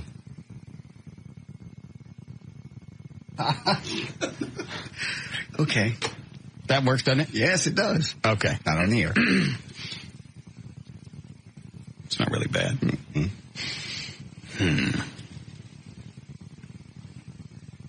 Didn't Lee say somebody else quoted him at like $500? Yeah, it was pretty expensive. Yeah, $250 a side is what they said. Total $500. Dang. Well, this will be our Christmas gift to Lee. Have his skin tags taken off. Very nice. I think we should keep them. No. Yeah. Why? What are you going to do with them? Put them in a jar. Put them in some kind of fluid, can't you? Yeah. I'm sure somebody would like to have them. Oh. Give them to Gavin. Why? Have them put in some type of Plexan. No. Gross. You're really turning my stomach. Throw him on his Wheaties.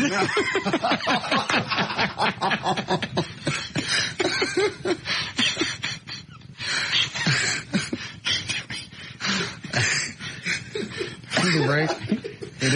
God. All right, we'll be back.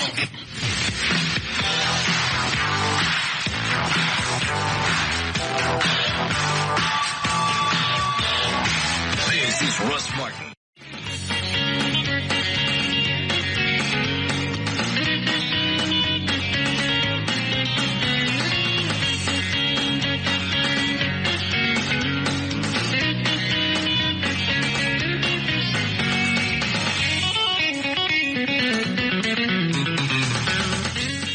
You get me a cow. I have one. I'm trying for tomorrow, but they said probably Wednesday because they need one that is tame enough that they can lead it in somewhere and let you use it. I didn't know cows got wild. Yeah, any cow out of the pasture, they're not going to be able to just grab it and pull it in. Plus, once you start touching it, it has to be used to somebody grabbing a hold of it, especially in a familiar way. Oh, okay. Good. Always wanted to milk a cow. Why? I don't know. Just looks weird. Feels odd. Really feels weird. But it's not sexual? No. Nothing sexual about it. What if they put those great big red plastic lips on them? No. No. God. No. It's still not sexual. Sick. Perverted, yes. But it's please. Cow with big red lips. Who's bringing it? Do you want to say?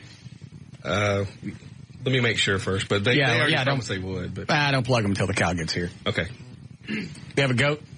She said she's looking for a goat. She might be able to bring both. Yes, I'd like to have both. Good.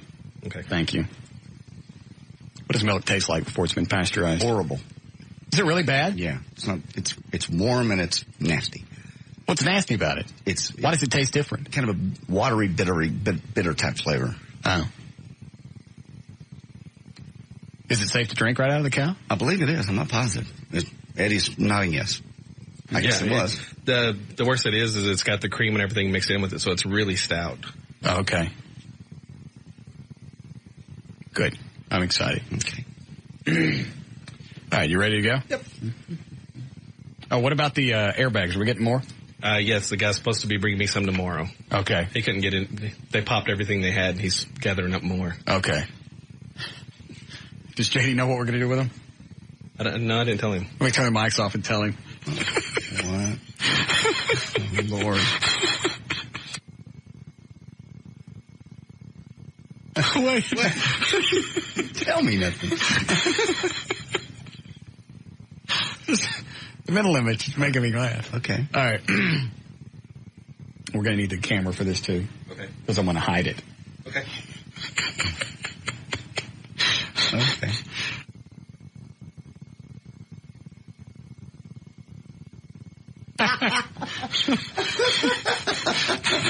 Because I know what kind of mess that makes when they go off. Oh, my God. That's greatness. Yeah. And, excuse us for a second. Sure.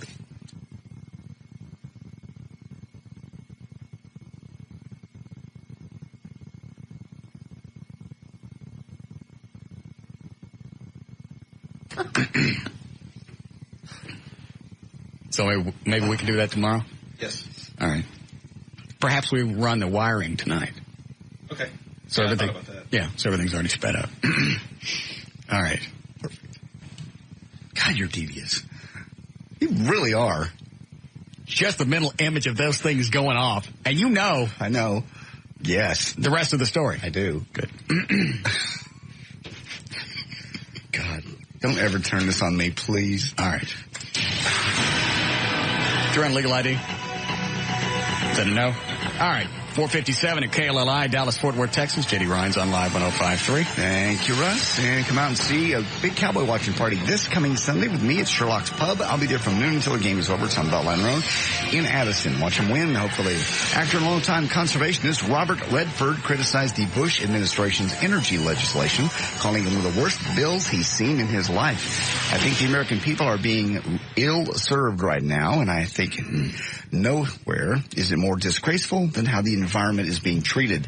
Redford said the legislation places too much dependence on fossil fuels and not enough on alternative energy sources and conservation measures. He's right about that. I agree. I mean, we could have had electric cars a long time ago. Nobody wants, for whatever reason, they always make them look like some kind of tard car. Yeah. With no pickup, and you got, hopefully, God forbid, you run out of juice somewhere. Well, there is I don't know if it's a Toyota. Dan, did you see the story? Somebody selling gasoline assist electric cars. A little hybrid deal. Yeah. And they say there's a waiting list for them now. I saw this on the news sometime last week. They said the pickup, it was on Channel 8. They said the pickup on them is fine. They get about 65 miles a gallon. Wow. Because you're combining the two. I don't know when the electricity kicks in or when the gas kicks in, but you have the both. Somebody will call. Don't know who it is. They call. And that's the first time I've ever heard of a car where people were on a waiting list that had anything to do with being electrically powered. Do you know, does it cost more?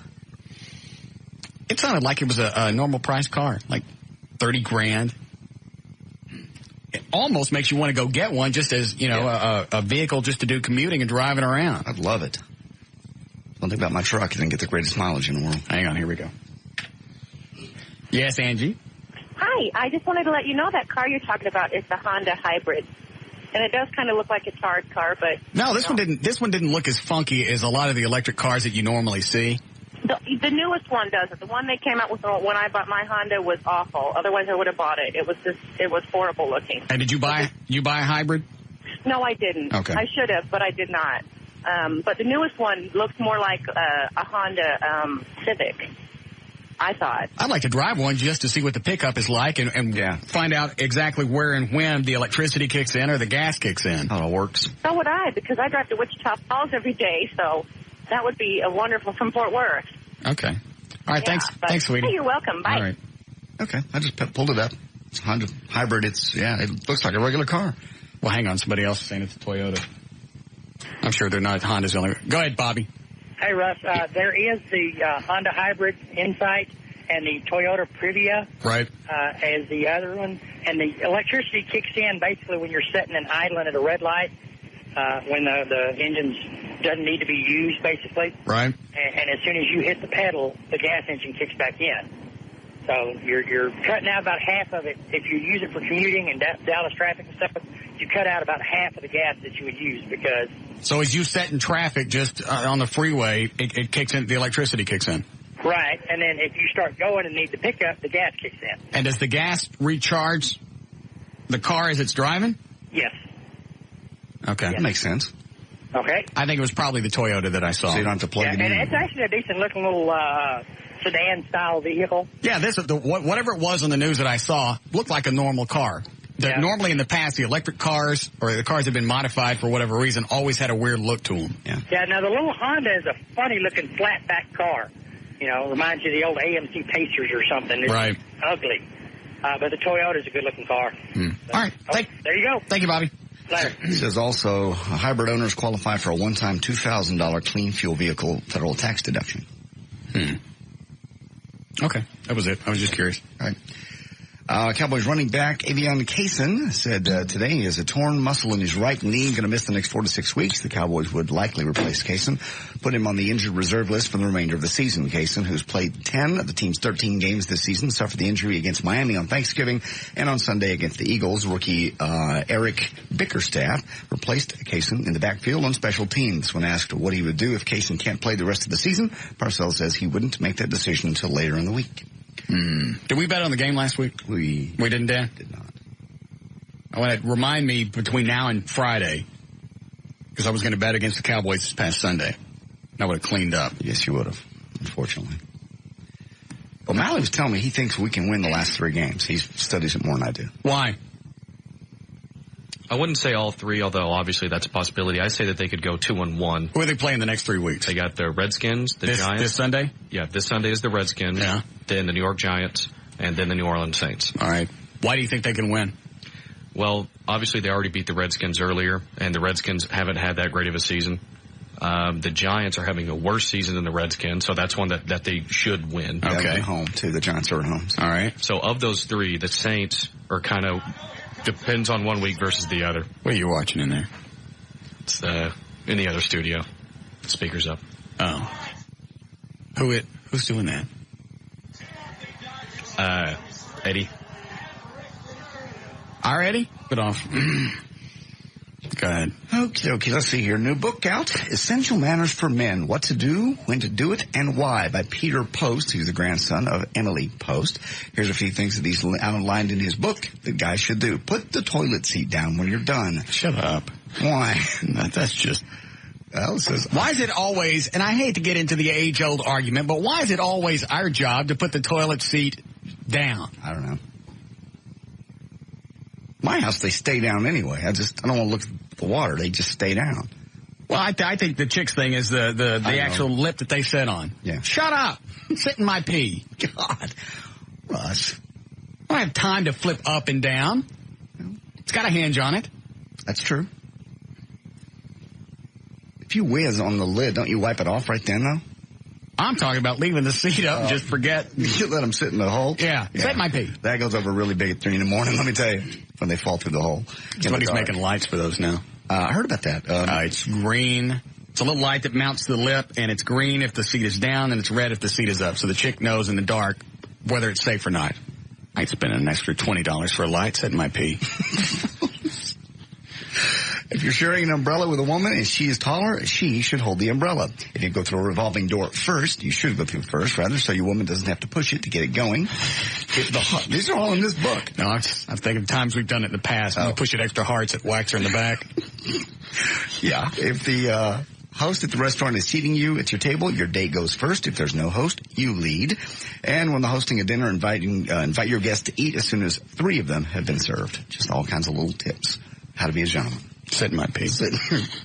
Way to go, gentlemen. Thanks. On Friday, both sides of the Robert Blake murder case submitted a list of possible witnesses they may call to testify during the trial. And interestingly, one of those names is Christian Brando, son of Marlon Brando. Brando, you probably remember, was in a relationship with Blake's murdered wife, Bonnie Bakley, when she got pregnant. Bakley originally tried to pin the paternity on Christian Brando, but DNA tests showed it was actually Blake's kid. Making matters even more twisted, Brando did murder somebody once. Back in 1990, he shot and killed the boyfriend of his sister, Cheyenne. The murder occurred in Marlon's Mulholland Drive house. Brando served 6 years of a 10-year sentence. Cheyenne, by the way, later How do you get out in 6 years after shooting somebody? Murdering him, I don't know. Well, you only got a 10-year sentence. That's about what Everett says you served, about a little over half of a sentence. Isn't that what he said? Well, how did he only get 10 years? That's the question. Good question. Unless it was self-defense or there got to be mitigating circumstances. Well, it's not. I don't think they call it murder if it's self-defense. True. Yeah, that's. Cheyenne later committed suicide by hanging herself, the girlfriend, or the sister anyway. I don't know how you get just 10 years. Dan, call Everett. See what he knows. Or Tam and Denton. Either way, I don't care. Go ahead. Okay. Well, it's a love story that could go down in Hollywood's history books. The socialite and the farm boy, 2 different worlds, 2 separate lives, and at least one broken heart. Paris Hilton, star of the Fox reality series The Simple Life, fell hard from an 18-year-old Arkansas kid, Trey Lindley. Their small-town affair, to be aired nationally, as you all know, led the Lindleys split up with his high school sweetheart. While Paris has cooled on him, he still has a torch for her. And in the Altus city, population 817, it has become the talk of the town. While working at the Lakeside Food Mart, she picked him out of a crowd of high schoolers and asked him to ditch his friends and his girlfriend to hang out with her. He did. Hilton asked him for the phone number. They talked. They loved each other. This is all before the X-rated video came out, by the way. And for years, Lindley and his girlfriend, Carolyn Keynes, had been the most popular high school couple. They were homecoming king and queen. Future seemed very bright. Then, of course, Paris came along, separated them. Now she's left him in the dust. And you'll see all of it on that show. Broke his heart. If Michael Jackson ends up in prison over these child molestation allegations, he won't actually be getting bothered by any of the other inmates. Eric Nishimoto, a public information officer for the Ventura, California Sheriff's Department, tells Us Weekly that Michael would be segregated from the rest of the population because of his celebrity status. One thing that is bad, he will not be able to wear makeup. He says it's not considered to be basic rights for the male inmates. Why is it that he gets put into General Pop? He does not get put in. Yeah, well, I'm sorry. Why? How come they don't put him in General Pop? Celebrity status. I got thrown into General Pop. His status is slightly different. Slightly. I just say ever so slightly. I would think if you went to jail right now, you probably wouldn't be put in General Pop. Now. That was 3 years ago. I was in 72 when they threw me in the Louisiana State Pen in Angola. No. That's where all the Chinese raped me. You weren't in General Pop. You were never in prison. I was in General Pop, and that's how I got raped. They all just got off laundry duty. Yeah. I told you the story 100 times. And they raped me, and they left a sock in my ass. That's how I got the nickname. Ass sock of Sealock. That's a bad time. They were pissed off at me because I was a big McGovern supporter, and that was the year that Nixon went to China. Yeah. You were just in the wrong place in the wrong time, were you? It's very sad. It is. Traumatic for you. Had it ever happened. Christmas Eve of 72. Oh, Jesus. Here we go. Christmas Eve of 72. Been arrested for smuggling pulse toll diggers. That's a new one. Did you just add that to it? No. Oh, I thought it was some kind of video. No, I'm smuggling gasoline pulse toll diggers. That's where I had the roommate that had the cyst on his balls. I remember that part. He would pop it on secular holidays. Is that the same place the guy used to skate around in his own semen? No. And he was ice skating? That was someplace different. Oh. He would do that around the holidays, too. It's very festive. I see. Well, you've learned, and you're never going back to prison now, because you learned that's not the place to be. And now you would get celebrity status. Good. Is that Tim? All right. What? Nothing. Wait till Jesus. Wait till I tell you about my history in the NFL. Go ahead. That'll be sometime later this week. Can't wait. It's very tight with John Nyland. Well, sure. Okay. Hey, Tim. Hi, Russ. How do you get 10 years by shooting somebody? Well, in some particular case, which you may be referring to, there's a real problem with the fact issue because Cheyenne Brando was not going to be a real good witness to testify. She was the only other one there. Christian was saying it was self-defense. It was a struggle. The forensic evidence indicated a little bit differently because Dag Drolette was actually in a seated position, but the fact issues were that the prosecutor didn't think they had a real good case. So they offered him 10 years, and Robert Shapiro, who represented O.J., represented Christian Brando at the time, and they all thought that was a good deal.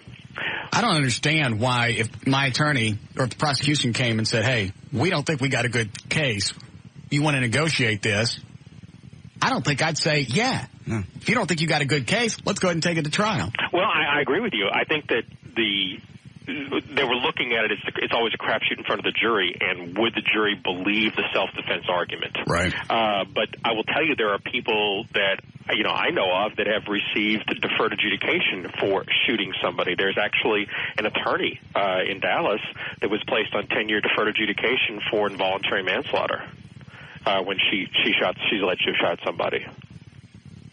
So people do receive probated sentences or light sentences for deaths of other individuals. I never would have thought that the deferred adjudication would come into play with something like that. You hear it with traffic or whatever, but I couldn't imagine them bumping it up to a felony. Well, aggravated assault with a deadly weapon, when somebody either points or shoots at somebody, deferreds are appropriate a lot of times in those circumstances. I never would have guessed that. Yeah. It really, every case really takes on a dynamic of its own, and the facts warrant it, and it's really how good the witnesses are. If you have, 6 or 7 guys in the hood, those people are not going to make very, very good witnesses. Why not? So, because of the vernacular they have, okay, the way the juries would perceive them, and they would be perceived as the whole gang was part of the problem. You almost have the argument, well, maybe these guys were asking for it. Why should we do this? So I got it. A lot of times the state sees it problematic as far as their witnesses are concerned. All right, so he pled to 10 years, got off at 6. Right. I forget, why did I don't think this came out in the story. Why did he shoot the boyfriend? Because, his story was that Dag Drolette was actually fighting and struggling with Cheyenne Brando, and he was telling Dag to leave Cheyenne alone. Now, there was no evidence of a struggle inside the bungalow at the beach, and that was what the big problem for him was. Why was it she wasn't going to make a good witness? Well, she committed suicide. Oh. After he pled, but just after he pled. But the fact that Dag had been shot and that breakup and a couple of other things in her life led her into severe depression, and she was almost like a zombie because of over-medication of pills. But she committed suicide, I think, in 95 or 96. I don't know. It just struck me as weird when J.D. said Brando had been convicted of shooting somebody before. Yeah, and off in 6 years, and now he's going to go back and testify against Robert Blake. Right, because Bonnie Bakley, alleged that he was the initial father of the baby that turned out to be Robert Blake's. That's why he's on the witness list. I really don't know which way to go on the whole Robert Blake thing, because he's right. I mean, I know it's a part of their job to throw out some misdirection, but there are a lot of people that would want her dead. Mm-hmm. Well, and that's a big thing. The only problem is that they are going to try to paint Robert Blake as somebody who set this whole thing up, that parked in a very, very secluded area, had her as a sitting duck, laying in wait. He, makes sure there's nobody else in the picture, and then makes up this fantastic story about he goes back for his gun and she's shot. Never mind. I decided he did it. Very circumstantial, but everybody hated her in Hollywood. She basically was trying to hit on the stars. She was trying to make a name for herself when she had no talent. And how did she get as far as she did? Because she was, I hate to say this about a dead chick, but she was dog ugly. She, I guess the best answer was that she was easy. No, but there are some hot, easy chicks. Yeah. And Robert Blake could have done a lot better than that. she, I don't know, never met her, but she must have had something going for her, but she hooked up with a lot of guys out there and a lot of girls out there. But, yeah, you're absolutely right. A lot of people would have not been very disappointed to see her go away, but probably the better, was put her on a train to Cleveland or something as opposed to take her down. Yeah. Just say, let's negotiate this. I'm going to get you out of here. You take what you want. But I talked to Harlan Braun, who was Robert Blake's original attorney when this thing first happened. Why did he pull himself off? He pulled himself off because Robert was making a lot of press conferences and did a interview with Dan Rather. Okay. And he didn't think, as I would think, that, my client shouldn't be doing a lot of talking to the press. Yeah, okay.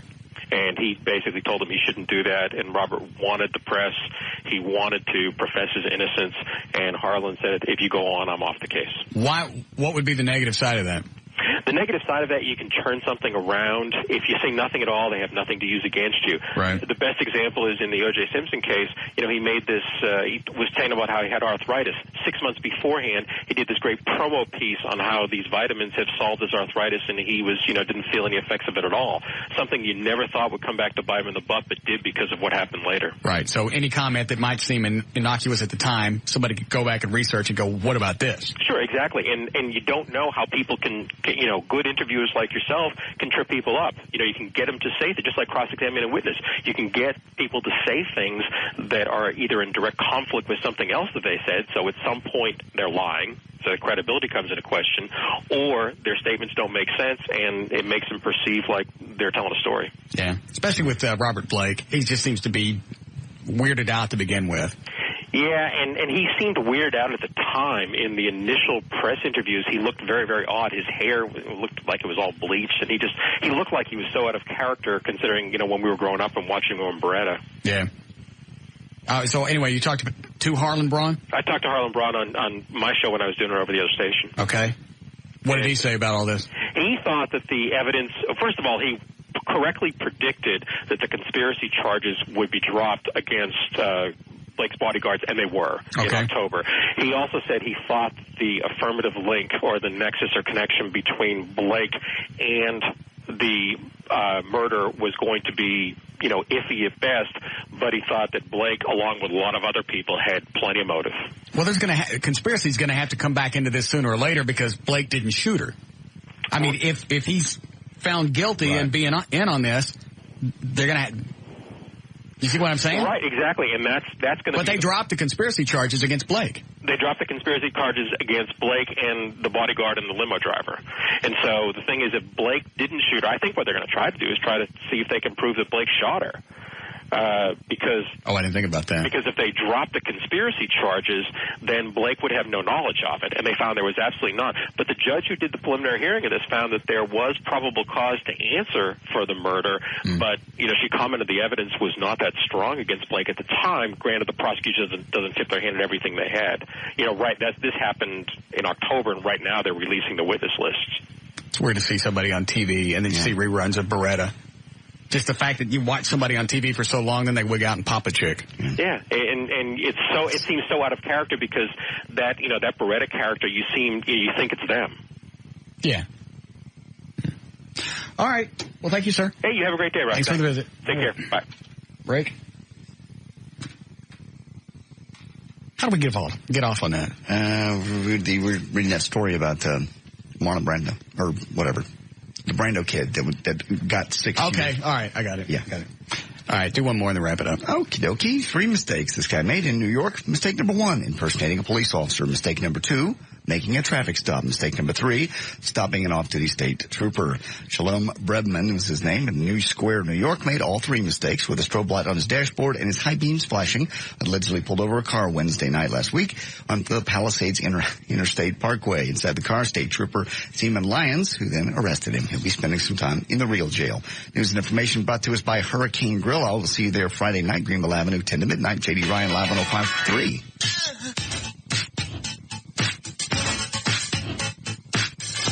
This is Russ Martin.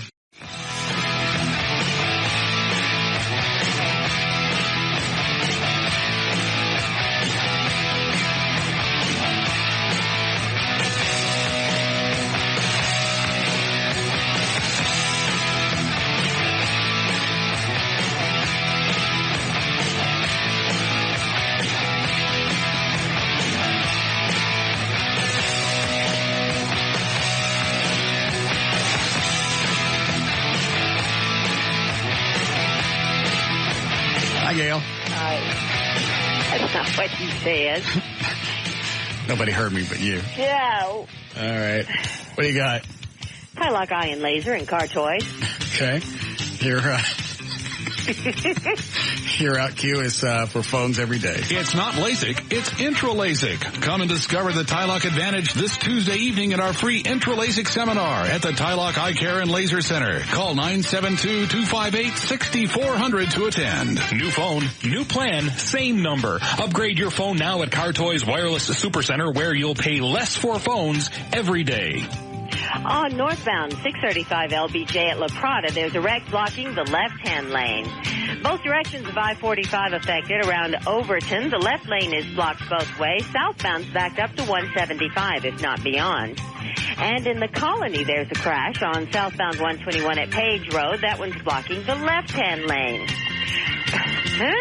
And this is also brought to you by Allstate Insurance Company. Contact Allstate today for your auto insurance needs. Just call 1-800-ALLSTATE. See your local Allstate agent or visit allstate.com. You're in good hands with Allstate. I'm Gail Lightfoot on the Alternative Talk Station, Live 105.3. Thank you, Gail. All right, turning cold tonight, or actually in the morning, 55 for the low tonight, and that's as warm as it's going to be all day. Cold front coming in very, very windy tomorrow, 32 for the overnight low. Tomorrow night we have 70 now, Live 105.3.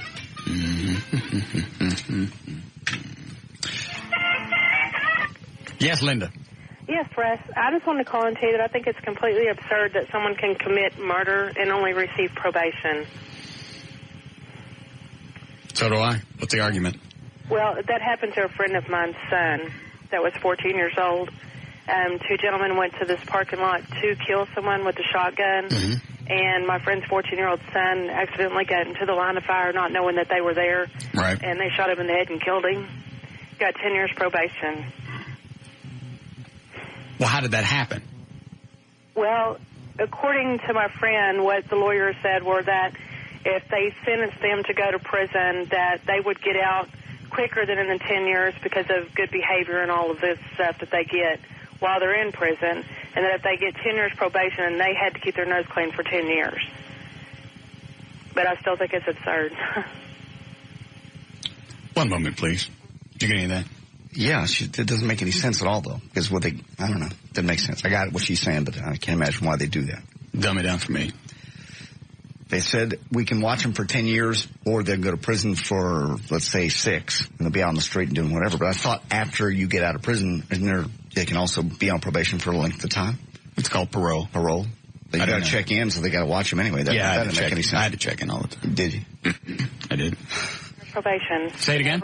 They both got 10 years probation and never had to go to prison. That doesn't make any sense. All right, so what you're telling me is they said we could keep an eye on that. I don't get this. I don't either. It ruined the family. Yeah. All right, thank you. Thanks. Let me think about it for a second. You have it? Yeah. All right, Eddie has it. One moment, please. All right. Go ahead, Eddie. I'm not saying that this is right, but what they said was that if they go to prison, they can be in there for less than 2 years. Okay. On a 10-year sentence. Yes. Okay. And then once they get out, they're on parole for 6 months.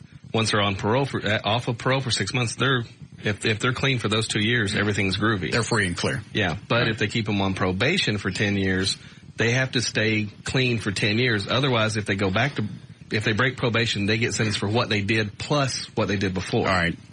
So the second way, the state watches them longer. Yes. It's still, it's still not right, because if they actually went out. You killed somebody, you should be locked up. Right. I don't understand it. There are too many. Whenever it explains it, I swear to Jesus, I would bet that he's making it up as he's telling them this stuff. That you could be serving time for 2 crimes at the same time, and you burn off time the same. Is that right? Yes. That doesn't make any sense. You should serve, if you did 2 different crimes, then you get to do 2 different penalties. That's the way it works in the real world. Yeah. It's like having 2 different credit cards, and you paid off at the same time. You paid MasterCard, and Visa's going, hey! Sorry. It's the same. Yeah. It is. It's totally ridiculous. Mm-hmm. Yes, Jeffrey. Hey, the reason they're doing that is because it's just like he said, it's easier to watch them for 10 years, but it's also one way to keep the prison cleared out. But the problem with this whole case she just described is if they went there to go kill someone, they were in a commission of a crime, a conspiracy, and they accidentally killed someone, that's capital murder. So something's wrong with the case. I didn't get the whole story, and I wasn't really that interested. Anytime that somebody throws out something like that, there's a bunch of missing pieces. And then finally you hear the rest of it and you go, okay, I see why it played out that way. Thanks. Thanks, Jeffrey. What were you saying about Ozzy during the break? Oh, this story just came over the wire here. Ozzy Osbourne seriously injured Monday in an accident on the grounds of his estate in England, underwent surgery, emergency surgery. He was riding a quad bike, an all-terrain type vehicle, on his property when the accident occurred. What the hell is he doing on a four-wheeler? I don't know. Looks like he broke his collarbone, 6 ribs, and a vertebrae in his neck. He was in surgery, they say Monday evening, so it's in England. Operation was intended to lift the collarbone, blah, blah, blah. Anyway. So why would somebody that's running around on drugs, whose half of his brain don't really work, why would he be on a four-wheeler? I think the whole story about he's off those 42 pills a day now, and they said that was the reason I acted that way. But now I'm off of it, so obviously he feels like he's well enough to be out driving a quad bike. Obviously he's not. No. So obviously it wasn't the drugs. No. It's just the fact that he's burnt out. You can't do that to your brain. That's another reason why I got to stop drinking. And I'm really getting close. Looking right at it, are you? You're never going to get like that just drinking. That's some serious medication. And this guy this doctor, he was taking care of him for a year and 3 months. But he's been like this for longer than a year and 3 months, hadn't he? What was that? I pulled out something else earlier from the Major League Baseball. Hold on. He ended up on a baseball site of the year in baseball. Here it is. It's like Player of the Year, Pitcher of the Year, Rookie of the Year, Individual Performance, and Bizarre Moment. That actually showed up as the most bizarre moment. Ozzy Osbourne led the Wrigley Field crowd in a unique rendition of "Take Me Out to the Ball Game." Oh, that's where he mumbled through it. Mumbled all the way through it. Yeah. I think that was actually the moment that the Sharon said, "We got a problem. Enough." I never heard it. Was it bad? It's terrible bad. Have you heard it, Dan?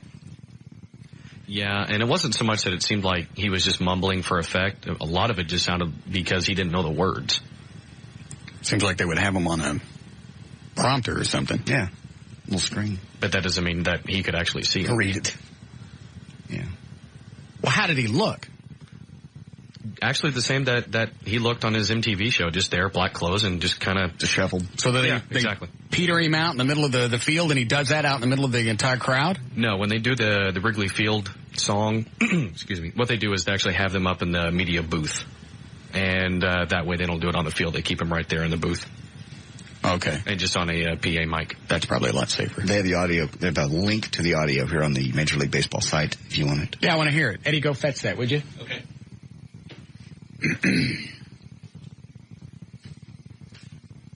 Well, obviously it wasn't the drugs. He's off the drugs. Well, anybody can fall off a quad, but you're right. Of all people, he doesn't need to be anywhere around any type of machinery. I would leave him near a Bill Dookie. God knows what he'd do with it. True.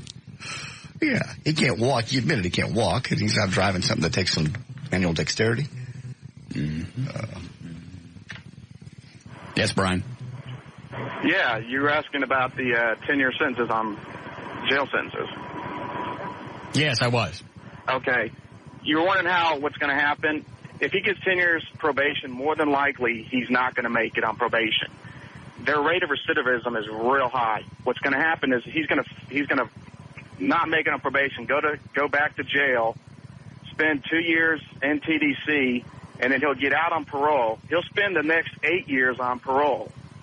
So he's not getting off that easy. Well, if you shoot somebody and you don't get locked up, you got off. If the worst thing you got to do is check in once a week or once a month with your parole officer, you got off. Well, that shows absolutely no respect for the person that got shot. No. That's true. But he's not getting off, after 6 months, as someone said on the radio. He will serve the whole 10 years in some form or another, under supervision. All right, thanks. Okay. But he's still out walking the streets. That's my biggest problem.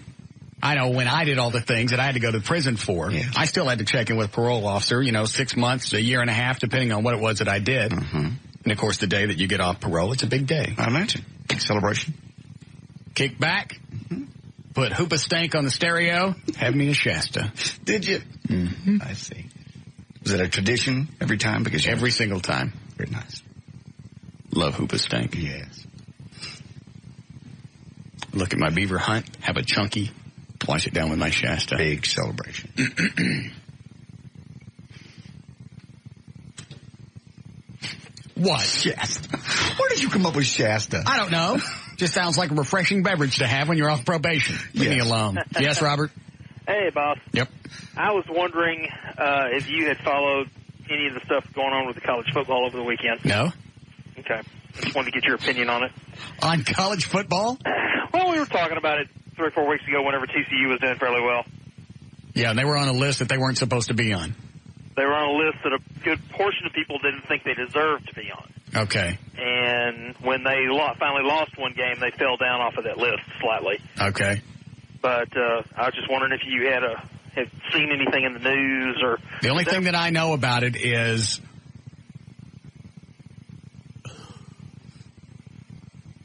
I know that number 2 and number 3 ranked college teams are going to play each other, and they're not supposed to. Is that close? Close. You have the number 2 and number 3 teams in the human poll are going to play each other, and it's supposed to be the number 1. Now, the computers say that those 2 teams are number 1 and number 2, the way it's supposed to be. And everybody's up in arms because the system didn't work. The system failed. You know, I think you're right. I think this whole thing is a bunch of horse. That's why I'm going to stop watching college football. Thank you. Have you seen a college game ever? They're really pretty good. There's a lot of action. It actually is good football. Good. Not that you care. Mm-mm. Dan, what was he talking about? He was talking about the BCS, also known as the Bowl Championship. Is this the same thing we were talking about a few weeks ago that TCU was on? They were on some kind of list and they weren't supposed to be? Right, that's Or people thought they got on. How did they get on that list? The BCS is based on a computer ranking system. Okay. And according to that ranking system, TCU was ranked higher than, say, the coaches or the Associated Press thought that they should be. Okay. How does the computer base the ranking on the team's performance? That is one part of it, yeah. I mean, that's all of it. But there's other factors. All right. I just pulled this up. It ranks teams based on the result of 7 different computer models, the team's win-loss record, and the strength of their schedule. Okay, so that's how the computer does it. Right. All right. So did the computer put... I don't really care about any of this. Who's at number 1 right now? Well, it depends on what you look at. All right. According to the BCS, it's Oklahoma. Okay. What does the computer say? The computer says Oklahoma. Okay. The computer is the BCS. All right. What do the other people say? And who are the other people? Are these the coaches and the Associated Press and the AP? Right. They have 2 separate polls: the coaches poll and the Associated Press poll, which are both factored into the BCS computer one. Okay. But according to the coaches and the Associated Press, it should be USC number 1 instead of Oklahoma. All right. Is Oklahoma any good? Yeah, they're very good. All right. Are they better than USC? Well, that's what people wanted to see to find out, because right now... Well, why don't they let Oklahoma play USC and we'll find out? Because that's not the way the BCS works. Seems like that would correct a problem. Yes, it would. It would, except for the fact that LSU is ranked 2nd behind Oklahoma in the BCS, which means those 2 teams... Slow down. Too many letters. Sorry. Oklahoma's behind a what? Oklahoma's number 1. Yes. LSU is number 2. Right. And then USC is number 3. That's on which list? The BCS. All right. Does everybody agree that Oklahoma's number 1? No. Oh, of course not. I'm really close to stopping. Drinking? No, you're not. Well, what's the big stink? The big stink is everyone except for the computer thinks USC should be number 1 or Oklahoma should be number 3. Should not be number 1. Give me a pen. Thank you. Who's number 1 right now? Depends on who you ask. All right. The BCS says who? Oklahoma. All right. Oklahoma. They're number 1. Yes. Okay. Who says that Oklahoma's not number 1? The coaches poll. The humans. Yes, the humans. Okay. Humans say that USC's number 1. Right. Okay.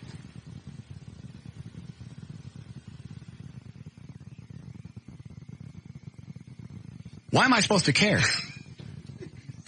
How does this affect anything? It actually affects a lot of things because of the bowl system. a university will get millions of dollars depending on which bowl they are in. Okay. And this well, year, why don't they fix these lists? Either use all computer or use all humans, but don't combine the two, because obviously that's creating a problem. Why can't you just base it on who beat who? Isn't that the way they do in the NFL? Yes. So, like, if this team beats more of the other fellers, then you go up further on the list. Yes? Yes. Okay. That sounds pretty good. In fact, that's the way it works in real life. Yes. What am I missing? That's just not how they do it. Well, why do they have to complicate it?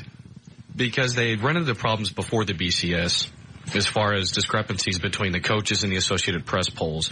And the number 1 and the number 2 teams weren't playing each other because they would play in separate bowls. Hold on a second. You getting any of this, Eddie? Yeah. Eddie has some. Good. One moment, please. It all boils down to who gets the money. They have a certain amount of money set aside, and then it's like if USC and Oklahoma played, or whoever it is, California. Oklahoma's number 1 according to the who? According to the computer. BCS. Who? BCS. BCS. Okay. And then the coaches and the AP pick USC. Yes. Okay. Okay. And if those two played each other, that would actually generate more money than anybody playing LSU. Well, why don't they do that? You talking about if Oklahoma plays USC? Yeah, but the way the computer works, the stats that it gathers, it says that LSU should be ahead of USC. So and they adopted the computer to pick out what they should win or who should play. I just confused you more, didn't I? Hang on, I'm drawing a diagram. One moment, please.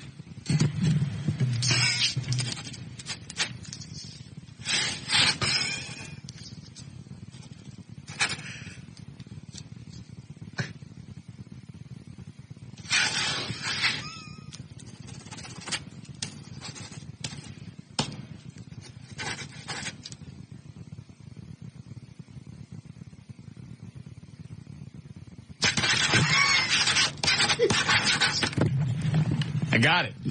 I don't care. I couldn't give a flying less. I didn't think so. I don't watch it. I don't get any money. I know. Obviously, the system is flawed because they have people getting on this list that other people don't think should be on there. Right.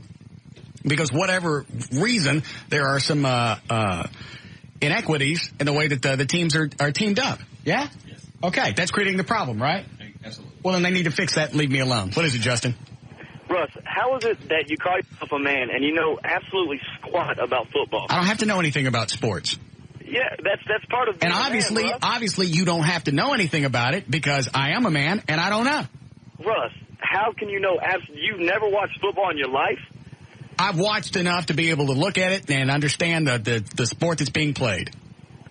Russ, come on. I can identify, I can watch a game, and after 2 or 3 minutes, I can tell you what they're playing. Beyond that, I don't care. Unless I'm actually, here's the thing. Unless I'm actually doing it, I really don't give a rat's ass what's going on. I like to go out and actually do things. That just blows my mind that you consider yourself a man and know absolutely nothing. Why is it, all right, let me ask you this. Why is it I got to be a man to understand these things? I'm just saying, it's a manly thing because you want to associate it with being a man thing, so it makes you feel better about your life. I don't have to have all these different things to make me feel better about myself. I'm happy being ignorant about sports. All right, well, there you go. I can't argue with that. Thank you. Go knit something. Are you a black feller? No. Are you sure? I'm positive. You sound like one. What do you do with your Saturdays and Sundays? Do you crochet? What do you do?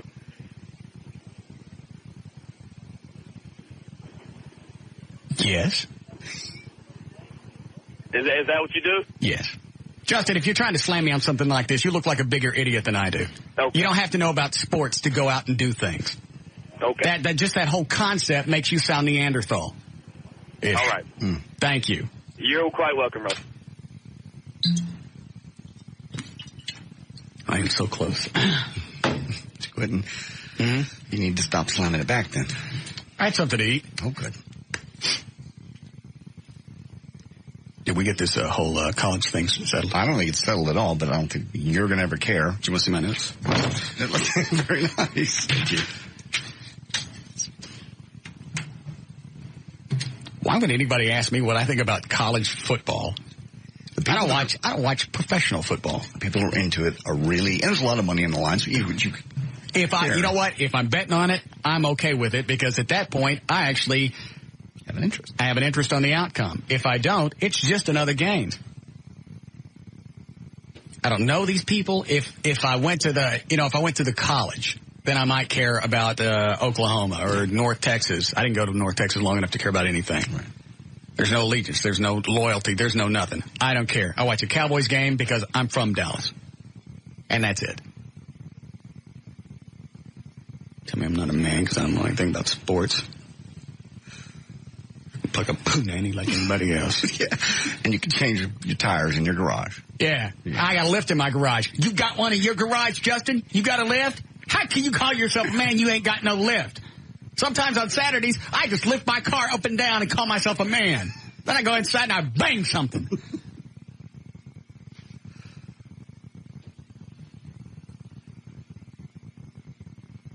See my notes again? Yeah, I saw that really does help me out. Good.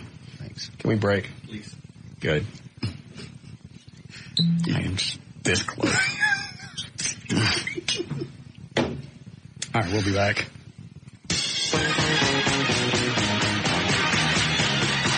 This is Russ Martin. But they got to be there between 3 and 6. I think people are going to drop in, though. I don't think everybody's going to show up exactly at 3 and leave exactly at 6. I got to stop inviting people when I'm drunk. Yes. One of the sales guys stopped me in the hall, wanted to know if anybody from sales was invited. I went, did you get an invitation? No. Well, then you're not invited. Yeah. Why would you come up and ask, are we invited? Coming to your party, right? I don't know. They just figured maybe are we invited? When's my party? I don't know. Then you're not invited. Somehow, I was doing a head count last night, early this morning, and I'm up to over 120 people. Oh, my God. I didn't know you knew 120 people other than listeners. People in the building, friends, the guys that work on the Batmobiles, Sal who painted it. I mean, your house will hold 125, plus people come and go to those things. Of course, you're, like I said, 3 to 6. You mean 3 o'clock to 6 o'clock straight up. Everybody. Absolutely. When the band packs up to leave at 6, everybody goes right behind them. I think everybody knows that about you. Anybody you would invite knows that. Those numbers don't flex. No, they don't. You're on time and get the hell out. Yeah, don't think you can show up at 5:30 thinking, hey, this party's going to rock until 10, because it ain't. This party rocks till 6, and then it's gone. Who was it, that old sales guy we had that showed up to your party like 2 hours late with 45 minutes left in it? And he was like, hey, well, I figured I'd come fashionable. Oh, Hargett, Steve Hargett. Oh, was it Hargett? Yeah, drunk. He'd been somewhere else. Yeah, show up fashionably late. Yeah, you're going to leave fashionably on time. You couldn't believe it. So no, nobody in sales is invited in case anybody asks you guys. Okay. Figure out how I'm going to feed them. You need any help? Want me to come early? Yes. What time? Joy and I can come by anytime after noon. About 1. Okay. Should I bring things? Yes. What? Food for 120. No, I can't do that. If you're trading it, I can go pick it up in my truck. All right.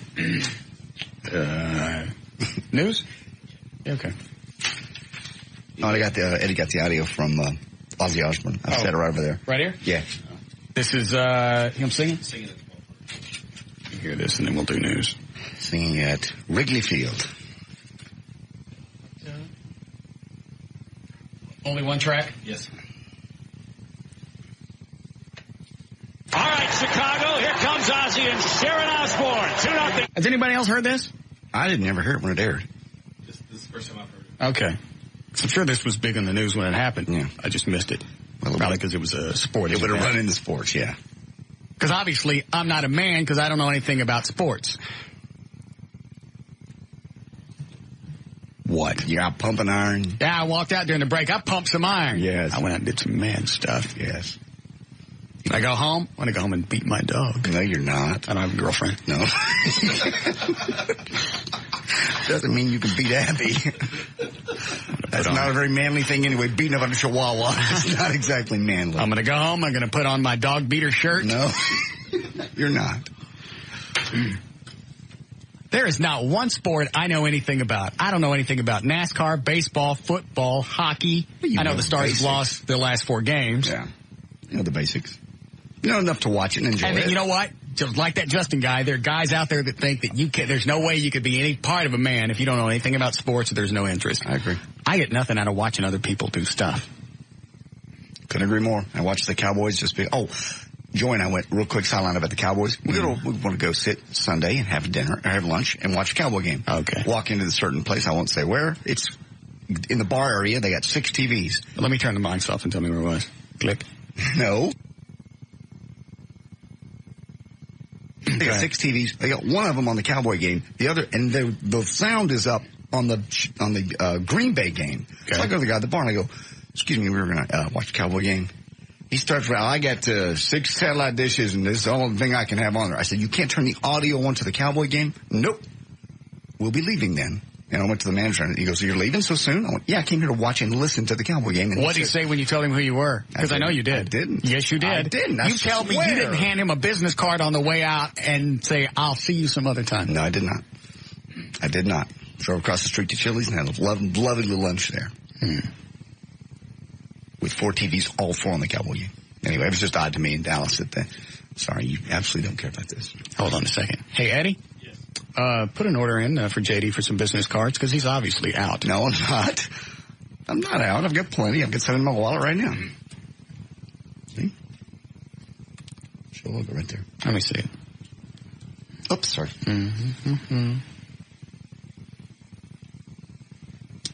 News director on air personality.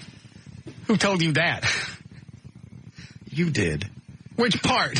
You just needed a title. Well, why don't you pick one that's closer to being real? What is it, Steven? They won't put F up on a card. Steven. Yes, Russ. Oh, it's gay, Steven. Oh, boy. It's me. Yes? Hey, Russ, I need some advice. Okay. Remember how much fun we had at the Christmas party? You and me? Well, I had fun there, and I know you saw me. Remember, we took our picture and things? I don't remember that. Well, anyway, I was there with my friend, my boyfriend. Oh, you were? Yes. I don't want you hanging out with him. Huh? Why not? I'm going to do the same thing that I did with L.A. Oh, okay. Okay. So, now he's having his Christmas party, and he's not going to take me. Why not? It kind of pisses me off. Well, you're ashamed of me, and I think that he's ashamed of me. I'm not ashamed of you. Why am I ashamed of you? Well, you won't admit about our love. Oh, Dad, I got it. Then I'm ashamed of you. See? I'm not ashamed of you being gay. So I don't think any less or any different of you because you're the homo, because you stick things in your mouth that shouldn't go. Russ. I don't. Have I not befriended you? Yes. Okay. Well, I want some advice. All right. Because, see, my friend has a new job, and he works. Oh, he doesn't want people to know he's gay because when he told people he was gay at his other job, he had problems. Oh. And he's having his Christmas party, and I want to go. Well, then go. No. Why? He said no. Because the other he guys want me to go, and I don't want to make a scene. Are you guys being intimate? Yes. The other guy doesn't want his new bosses to know. That's his right. Maybe he's just embarrassed of Steven. No. That's what I'm saying, yeah. If he's with Steven, it's very clear that he's gay. Yeah. Why? Hey, can you go out in public and not act the queer? Well, I don't know. Yeah, I'd have to practice. Well, you sound almost normal now. Try saying something. Try and say something that doesn't sound queer, like, "Hey, I pee standing up." What'd you say? Nothing. Right. Say I pee standing up. I pee standing up. That's still no. If you can show up at a Christmas party with another guy, I don't care if you're both linebackers for the Cowboys. They're going to think you're well, if you're just going, you're hanging out, and you're having drinks, and you say you're there to pick up chicks, it could look normal. That's what you say. Have you been around him? He's flaming. I think we could probably dress him up, throw him in some kind of WWE shirt. Yes. And No. make me look straight, correct? No. I think if I had a nice suit and you taught me how to walk like a man, talk like a man, he should take me. Now, when you go, well, let me ask you this: when you guys go out in public, are you all over each other? Do you hold hands? No, I mean we really don't hold hands and stuff. Once in a while, like when we go out shopping for clothes, right? Like I give advice and things like that. You know, and sometimes it's intimate. Because I've never seen you in public hanging all over guys, which I'm fine with that. Right. Well, you know, if I was if it was appropriate. Right. If everybody knew you were gay and they were okay with it, then I could give him a kiss. You would show your affection. But, you know, he's right. But he's going to a company thing, and I wouldn't do that. And I feel like he's ashamed. I got to ask you something. I got to turn the mics off. All right. I'll make it quick. Okay. When you guys are having sex. Yes. And you're the guy that's behind. What, top or bottom? Hang on, I forget how it works with you guys. Top is on top and bottom is... Yeah, I know, but the holes are in different places. Wait a minute, I'm trying to think. If he's on top, all right, no. You would be on bottom. Right. You with me? Even. Okay, now here's the question I'm going to ask.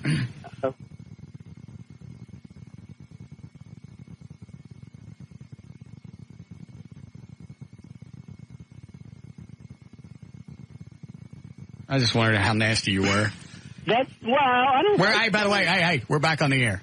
Okay. All right. Oh! No. What was that? I don't know. Did you suddenly launch into super gay? What was that? I don't know. What? Nothing. I was just listening to you, Russ. You're so sweet sometimes. What? Okay. I just wondered how you guys play that stuff out, because when I go to the bathroom, I don't want to look like marbled fudge. No. Yeah, but we've known each other for a while. I don't care how long I know you. You don't turn my fudge into marble. Stop. Man, I can't hear. This isn't fair. You got to admit. That's a good one. That's one of the best ways to dance around that. Very nice. Very nice. Mm-hmm. How long you been dating this guy? About 5 months. But we've known each other for 3 years. So, when you guys are being with each other, do you actually tell him you're about to marble his fudge? My buff and marble are fudge. Hold on, let me take you back off the air. Well, yes. All right, I'm just curious on what type of courtesy you employ. Well, Russ, that's just a natural thing, don't you? It's...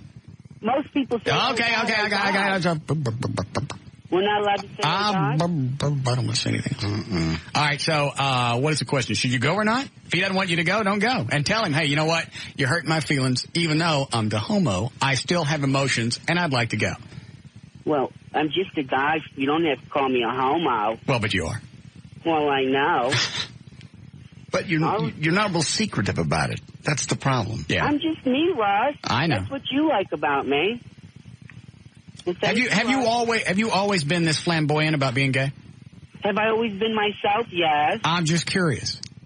Because there's a lot of guys. Well, obviously, when we see you, we know you're gay just by the way you talk and by the way you act. There are a lot of guys when you see them, you don't know that they're gay. Right. So? I was just curious. Right. And then some of the people stay in the closet. I don't understand that. Like, I feel my boyfriend's staying in the closet, kind of. Well, you know what? That's his business if he doesn't want anybody at work to know that he's gay. Well, should I break up with them? Because he wants to keep a job in corporate America? It's not exactly... Well, the corporate America sucks. Well... It's not fair. He's got to work somewhere. I know. Oh, that was a good one, but I'll let it slide. Sometimes I'm so funny. When? Well, you're messing with me. No. Sometimes I'm so funny. Oh, there it is. All right, all right, my suggestion is you tell him that I'll tell you just like it was a boyfriend-girlfriend. We'll pretend that you're normal for a second. I would say, what? I am normal, Russ. No, you're not. I am normal. But I still consider you a friend. And as far as my Christmas party coming up Sunday? Uh-huh. Oh, no. I was going to say, oh, please tell me you invited him. No. He would be a floor show. Come on. He's not going to attack you. Anyway, what I was going to say is you just tell him the truth. Hey, look, you don't want me to go. You don't want anybody to know. I respect that, but it's going to hurt my feelings. And I may have to look for a relationship where they're open about their queerness. Mm-hmm. I see his... So weird to say. I see his boyfriend's point. though. There's just companies, I don't know where his boyfriend works, but there's companies, they'll bounce you for that. They can't bounce you for that. They can't, man. They won't make it that. They'll make it something else. But I know how they find out. How? They follow you to the bathroom and see if you got marble in your fudge. They don't. No. Don't flush. Don't flush. No. We follow anybody in the bathroom, check my marbling. Oh, God. Were we doing news? Did we ever start it? No, we were going to play the Ozzy Osbourne audio. Did I hear it yet? No. Oh.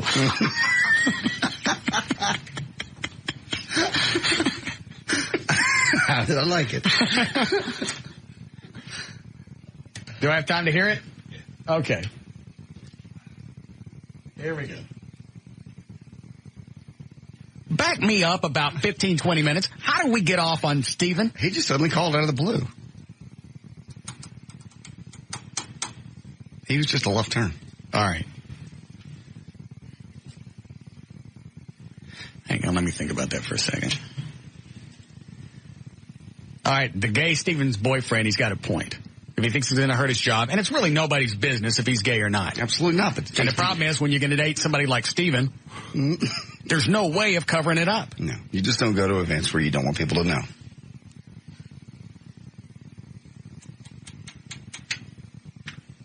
Yes, Jerome? Yeah, I was going to say, if Steven's so flaming, just have him dress up as a girl anyway. He's that far in direction anyway. Wig and makeup, and off you go. It's not going to work. No. Thanks. You can try. No, you can't. No.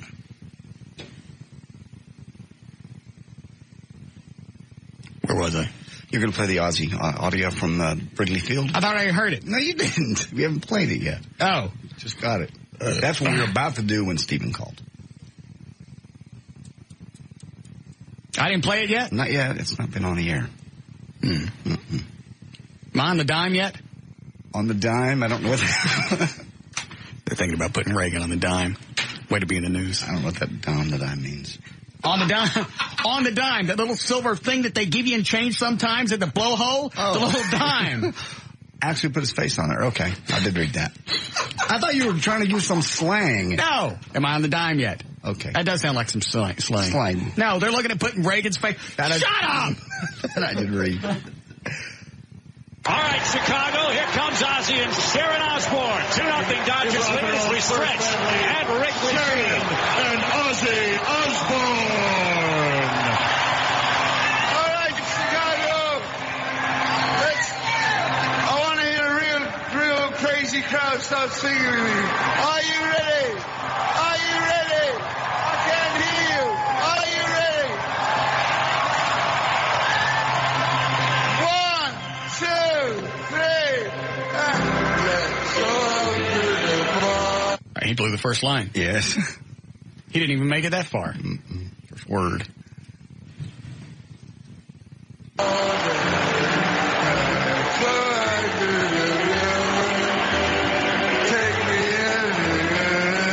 All right, he stopped with words. Yeah, he's done now.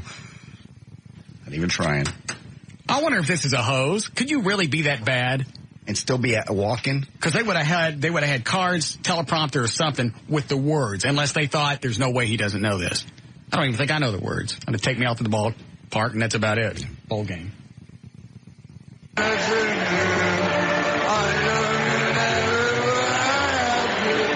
Okay, so I don't remember what I had to do.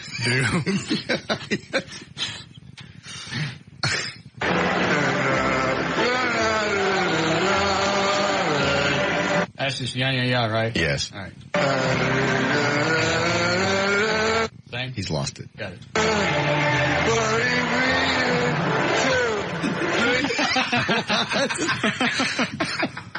How do you get that out of one? Wait a minute. But he rallied by the time 2 came around.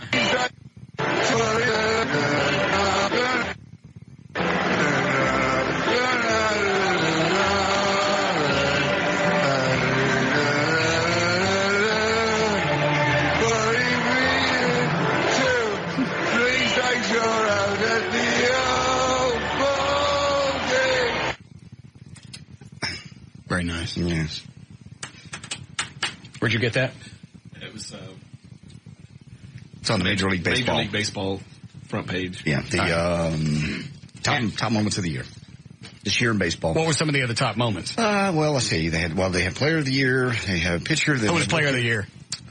You would have to ask me. Albert Pujols. Bad call. Go ahead. Pitcher of the Year, Mark Pryor. Not a good choice. Rookie of the Year, Scott Placenta.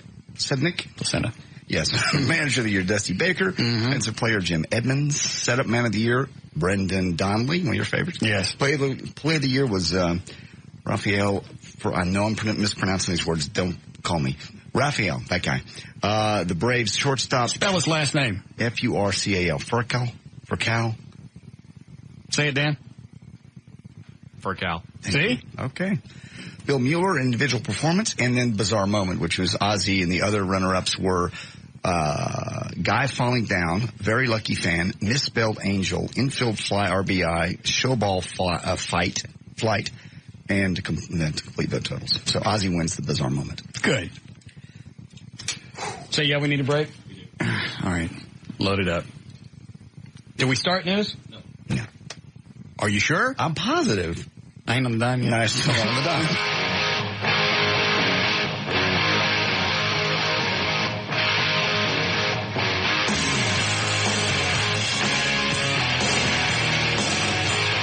This is Russ Martin.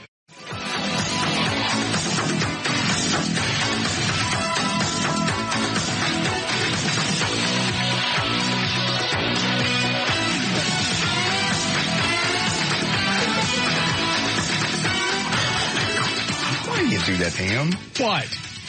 Call Gavin Gummer Pile. Because he didn't come in on his way out, went, hey, good show today, guys. Just came in and said he was leaving. Maybe there's other things on his mind. He knows you have put on a good show. I'd like for him to say it. I'd like for him to acknowledge it. Okay. Do we do news? No. Are you sure? I'm positive. All right. Hi, Kyle. Hey, what's up, man? That was the funniest thing I've ever heard. Yeah, I went to break and I started swapping channels. All of a sudden, I turned on 100.3. There's the guy going, "Hey, Russ!" All of a sudden, Oh, wait, I wonder if people flip back and forth. But let's see. You would hear it over there first, and then you could flip over here and hear it because ours is going to be 8 seconds later. Right. Oh, I flew straight from there to there, and I heard that y'all had the same program. I was like, what the hell? And all of a sudden, you were laughing y'all's ass off, man. All right. All right, thanks, Kyle. All right. How would that work? Our signal is going to be... What they're hearing over here is going to be 8 seconds later, 8 seconds later, yes. You're going to hear the... But aren't they on a delay over there, too? No. I think Billy is. They got a delay unit in there. No, I don't know if they're on it or not. What, Dan? They have it in there, but they don't always use it. Sometimes they do, sometimes they don't. Do they take live calls? Sometimes they do. Well, that's not a good idea. Somebody told me, this was a while back, I don't know if it's changed, you guys know about this, they said Craddock doesn't use a delay when he's taking live calls. That's what I had. The latest I was told, they don't use the delay. Well, that would leave you open to all types of things. Yes, it would. Somebody could call up and sound like a normal conversation and slip some kind of ugly word in. They could. That would worry me as a broadcaster. It should. That's not good. It could happen any time. Between what? Mostly between 7:20 and 8:20 on a Thursday morning. It's the last week of the ratings. Yes. Yeah. Yeah, if it's the last week of the ratings, why don't you wait till Friday? Yeah, Friday's good. Yeah, Friday's better. 8:15's about a good time. Yeah, because I'd like to listen. Have nothing happen. All right. Ready to try news again? Sure. Oh, hey, what's the scoop on, what the hell's his name? Not Scott Murray. Scott Chesner? Yeah, Scott Chesner at 5. When's his last day? Because I haven't seen him. January 9th. I didn't see him this past weekend. He was on, yeah. He was on, hold on, Saturday night. He was on Saturday night. Because I called. And they're for sure not going to keep him after 25 years. That's a done deal. That's sad. He has officially been released after January the 9th. I don't understand. New program director, and she just doesn't like him for whatever reason.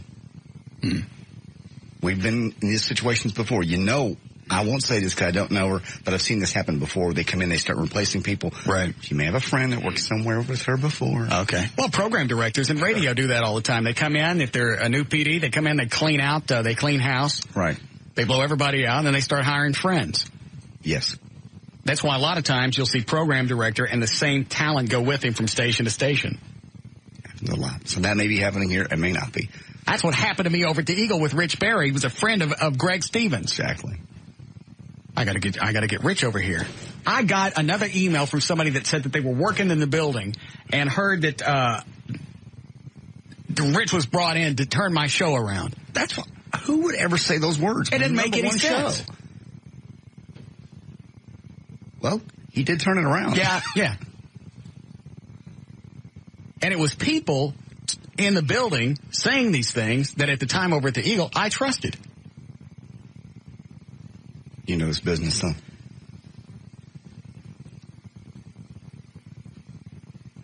I had some guy offer me his free airline ticket to Tucson to go out and scare the hell out of Rich and come back. There's another guy driving out there for some reason, wanted to know if I wanted him to do anything while he's in Tucson. Very nice. Something's going to happen. I just haven't decided what. Little two-faced weasel. Send me an email and not even address. I was being an a-hole. No, you weren't. You were being a backstabbing little. And then this email this last week, that's was weird. All of a sudden, after 3 years, now he's just, oh, you know what, I'm sorry. Yeah. The last time I talked to him was March 15th, the day that I left the Eagle. March 15th, 2000. I'm leaving the building. He shakes my hand. Hey, I'll call you later.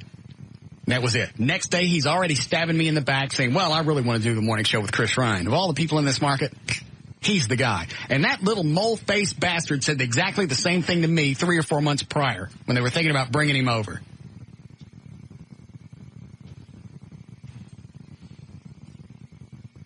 And I'm not sure if you can garner this by everything I've said. I don't like him. And if he sent that email because he's about to come back to Dallas-Fort Worth for whatever reason, it's not going to be an enjoyable experience.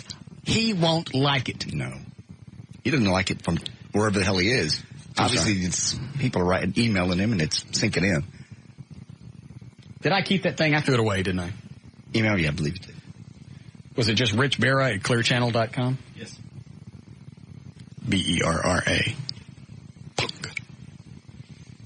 Anyway, so I want to watch Scott Chesner's last weathercast. Because if it were me, yes, I'd get plowed. He's not going to do that. He might. No, he's got too much equity and too much, and he's a good guy. He's not going to do that. Just like you did when you left the Eagle. I know, and I regret it to this day. I should have got drunk. That's exactly what I should. What would have played out different? Nothing. I did the right thing. I didn't say anything on the air. Did I get a going away party? No. You want to hear the audio of my going away party? Sure. There it is again. I know. Did Tom Schur come out of his office with that great big mole growing on the side of his neck, came out and went, hey, thanks for not bagging on the station on your last day on the air. I appreciate that. I appreciate your professionalism. Here's your bonus that we promised you, and here's your 2-week severance. Did I get any of that? I should have burnt that place to the ground on my way out. Easily done it. We even talked about it in a drunken stupor. Screw burning bridges. Mm-hmm. I should have said it at 8:50. Coming up at 8:50 this morning, great big announcement. Of course, nobody in the station would know what was going on. They think it was just another bit coming up. Then at 8:50, I'm leaving this place. I'm going over to 105.3. They got better bathrooms. You can hear me grunt in about 20 minutes. And then just immediately get in a limo, drive over there, and be on the air 15 minutes later. That would have been huge, but it was not the high road, certainly. That would have been really fun to do. Well, the high road didn't pay off. And it probably took people 2 or 3 years to find us over here. That's true. I still run into people that, hey, I remember when y'all do that TV show. What's Russ up to these days? I could have eliminated all that. Yeah. All right. You ready to go with news? Sure. You got enough stuff to do another one? Yeah. Eddie said we've got, what do we got? For the NCBC. Either way. Do you have any interesting stories? Yeah. All right, then. We'll try news first and see if that works. Okay. So can you find out from Scott his last day? I will. And maybe we should have a little, well, I think I'll probably have some kind of a private, I think hopefully he'll be able to stay in the market, not have to leave. Why don't you invite him to my Christmas party? Okay. He'd probably come. He doesn't have to work on Sunday. That's what I do. Just get plowed. Go in there. Well, they yank you pretty quick. Well, you try and hold up as best you can, and then just wait till you're on and go. And now with the weather, weekend weather, here's Scott Chesner. Carter, you're on. Looks like it's going to rain. Hold on, I'll show you.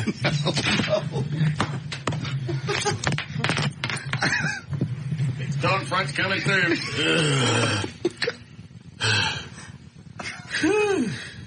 Here come them thunderclouds.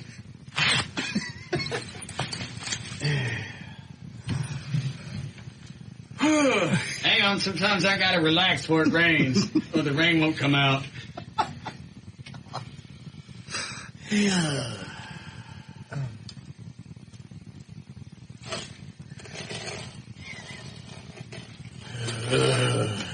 Drizzle.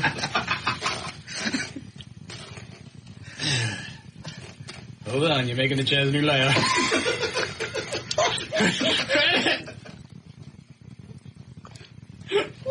Gosh! Yeah, here comes another front. Almost done. Then got to shake the rain cloud.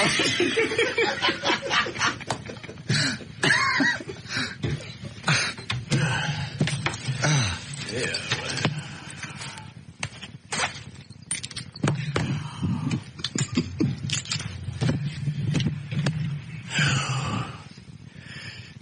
I may let you watch it snow here in about 20 minutes.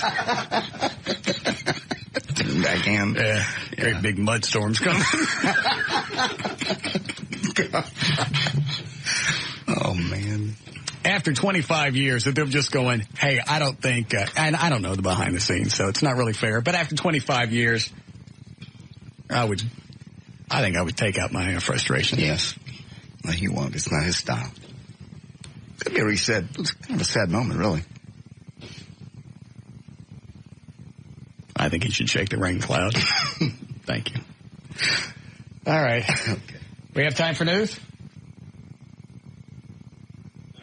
Oh, just give me, what did I tell you? Is that what that is? Yeah. No. Could the answer be C? All right. Yeah, we only need one person for this. Just hang on to your stories for tomorrow, John. All right. I'm sure they're not time sensitive. I heard that. You said no, right? They're really not. Okay, good.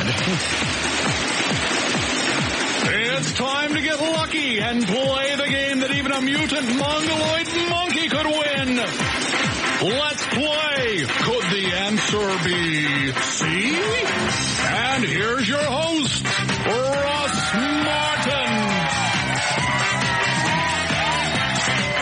All right, let's get our contestant on the phone. Hi, Michael. Hey, what's going on, Russ? No, what do you do for a living? I work at a golf course. Okay. Nice one? Yeah, really nice one, actually. Cowboys. Where's that? Over in Grapevine. What did you call it? Cowboys Country Club. Okay. It's all Dallas Cowboyed out. Is it expensive? Not too bad. I'm sure we could hook you up. All right. Because I've heard that some of the country clubs, just joining, I don't know about this one, but somebody threw out like $15,000-$20,000. Oh, yes. Yeah, actually, we're a public course. But there's some courses you can pay up to $100,000 to join. Now, is that a one-time fee, or is that every year, or what? You pay a down payment. Some places want you to buy a lot on their course, and you have to live there and all kinds of stuff. This is just a really upscale public course. All right, but say if I went to one place and they went, all right, it's $20,000 to get in. Is that forever, or is that, do I got to pay $20,000 next year, or what? You'll pay your $20,000 to get your spot in the club, and then you're going to pay your monthly fees, and you got to buy so much food and so much drinks and all that stuff. Why would anybody do that? I don't know. Unless everybody turns it in as company expenses. That's what a lot of corporate accounts they'll set them up for you. Yeah, my dad worked for Westinghouse, and they would play golf. They'd bring out clients to play golf at the country club. It was just a way to socialize and get business in. And that's why my dad did it. It's big corporate. Yeah. A lot of corporate stuff, yeah.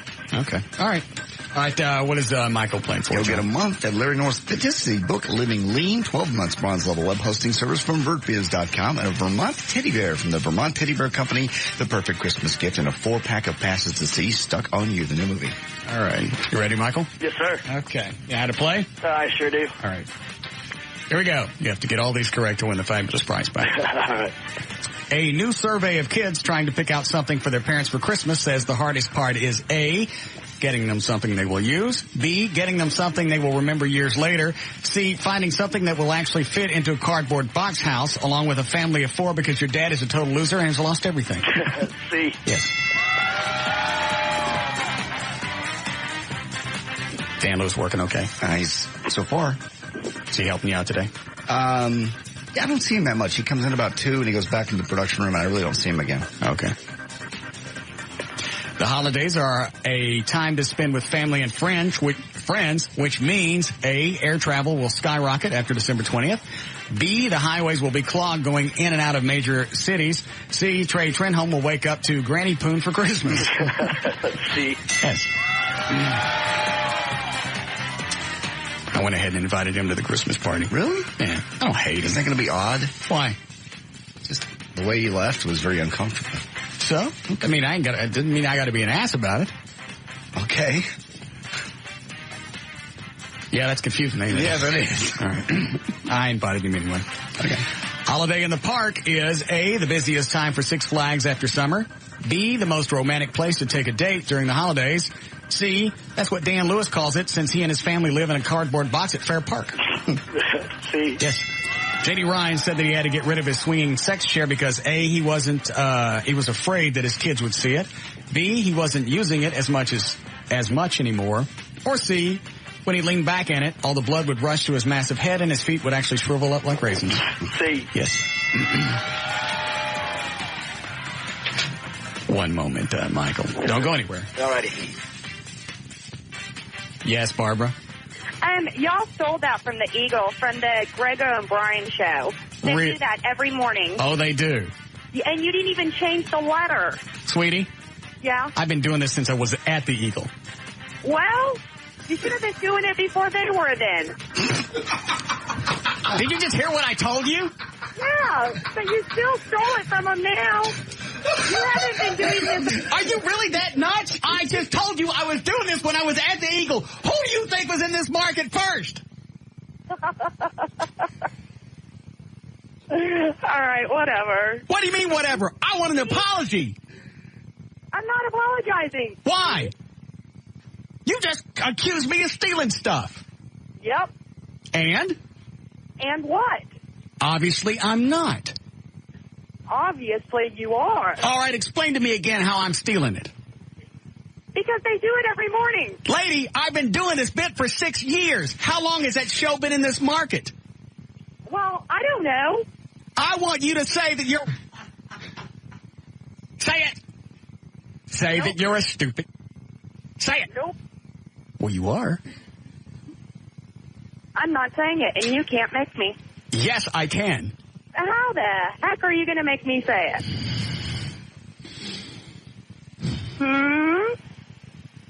I'm waiting.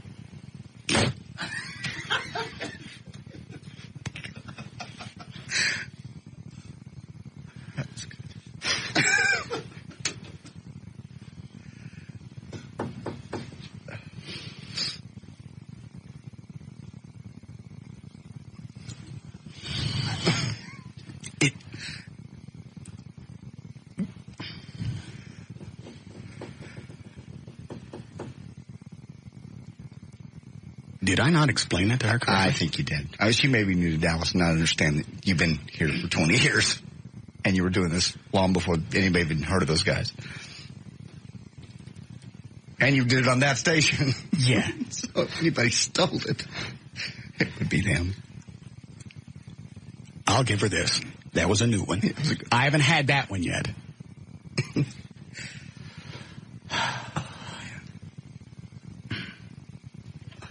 Sorry, Michael, you still there? I am here. All right. Ready to finish? I would love to. Here we go. You didn't even change the letter.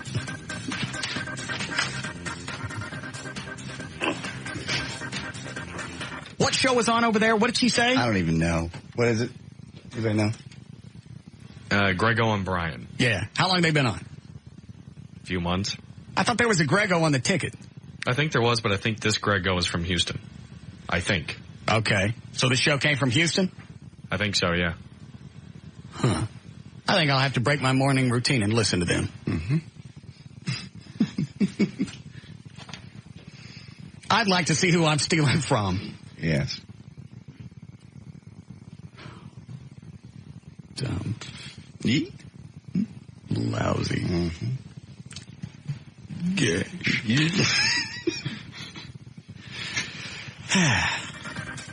All right, Michael. All right.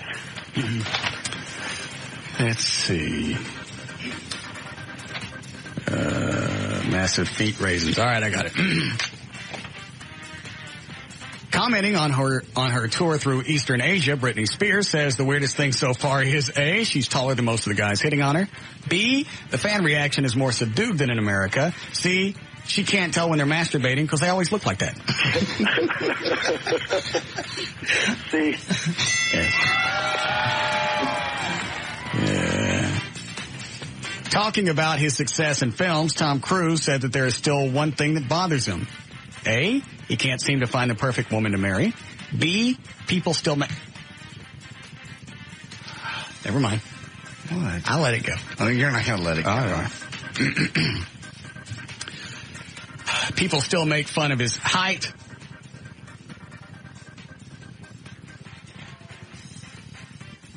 Which one was I reading? Don't know. What about Tom Cruise? Was it Tom Cruise? Yes, Tom Cruise. Tom Cruise about his success in films. Tom Cruise says that there's still one thing that bothers him. And finally, C, there's no way that Dan Lewis can't see what a piece of crap his own show really was. Just no way. Did he not listen to it? Is he really that stupid? Things like that just don't happen. Wake up, Dan, you suck!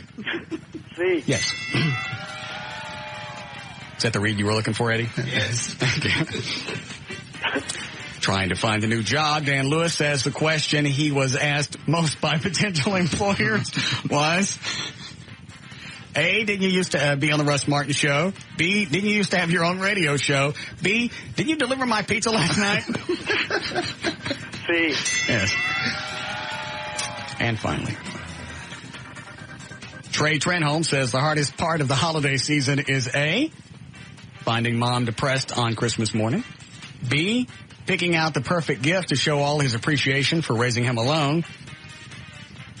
C, sloppy seconds behind Grandpa because his sex gravy just smells funny.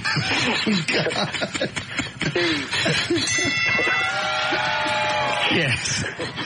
Did he get them all right? Got them all. Tell him what he's on. He's got a month of Larry North Fitness and the book Living Lean. Also, 12 months of bronze level web hosting at VertBiz.com, the official web host of Live 105.3 and the Russ Martin Show. And perfect for the holidays, a Vermont Teddy Bear from the Vermont Teddy Bear Company. Go to VermontTeddyBear.com. And a 4-pack of passes to see the movie Stuck on You.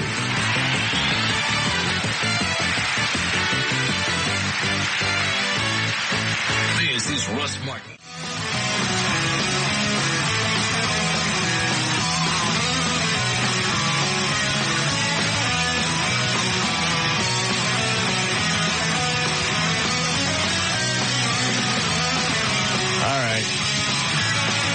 I think it'd be after 7 o'clock. All right. Days just gone by really, really fast. What about other days? They all go by fast. They zip.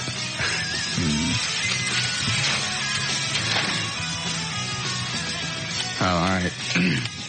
Let me read this really quick. Dan printed this out for me. This is the BCS explanation? Yeah, and...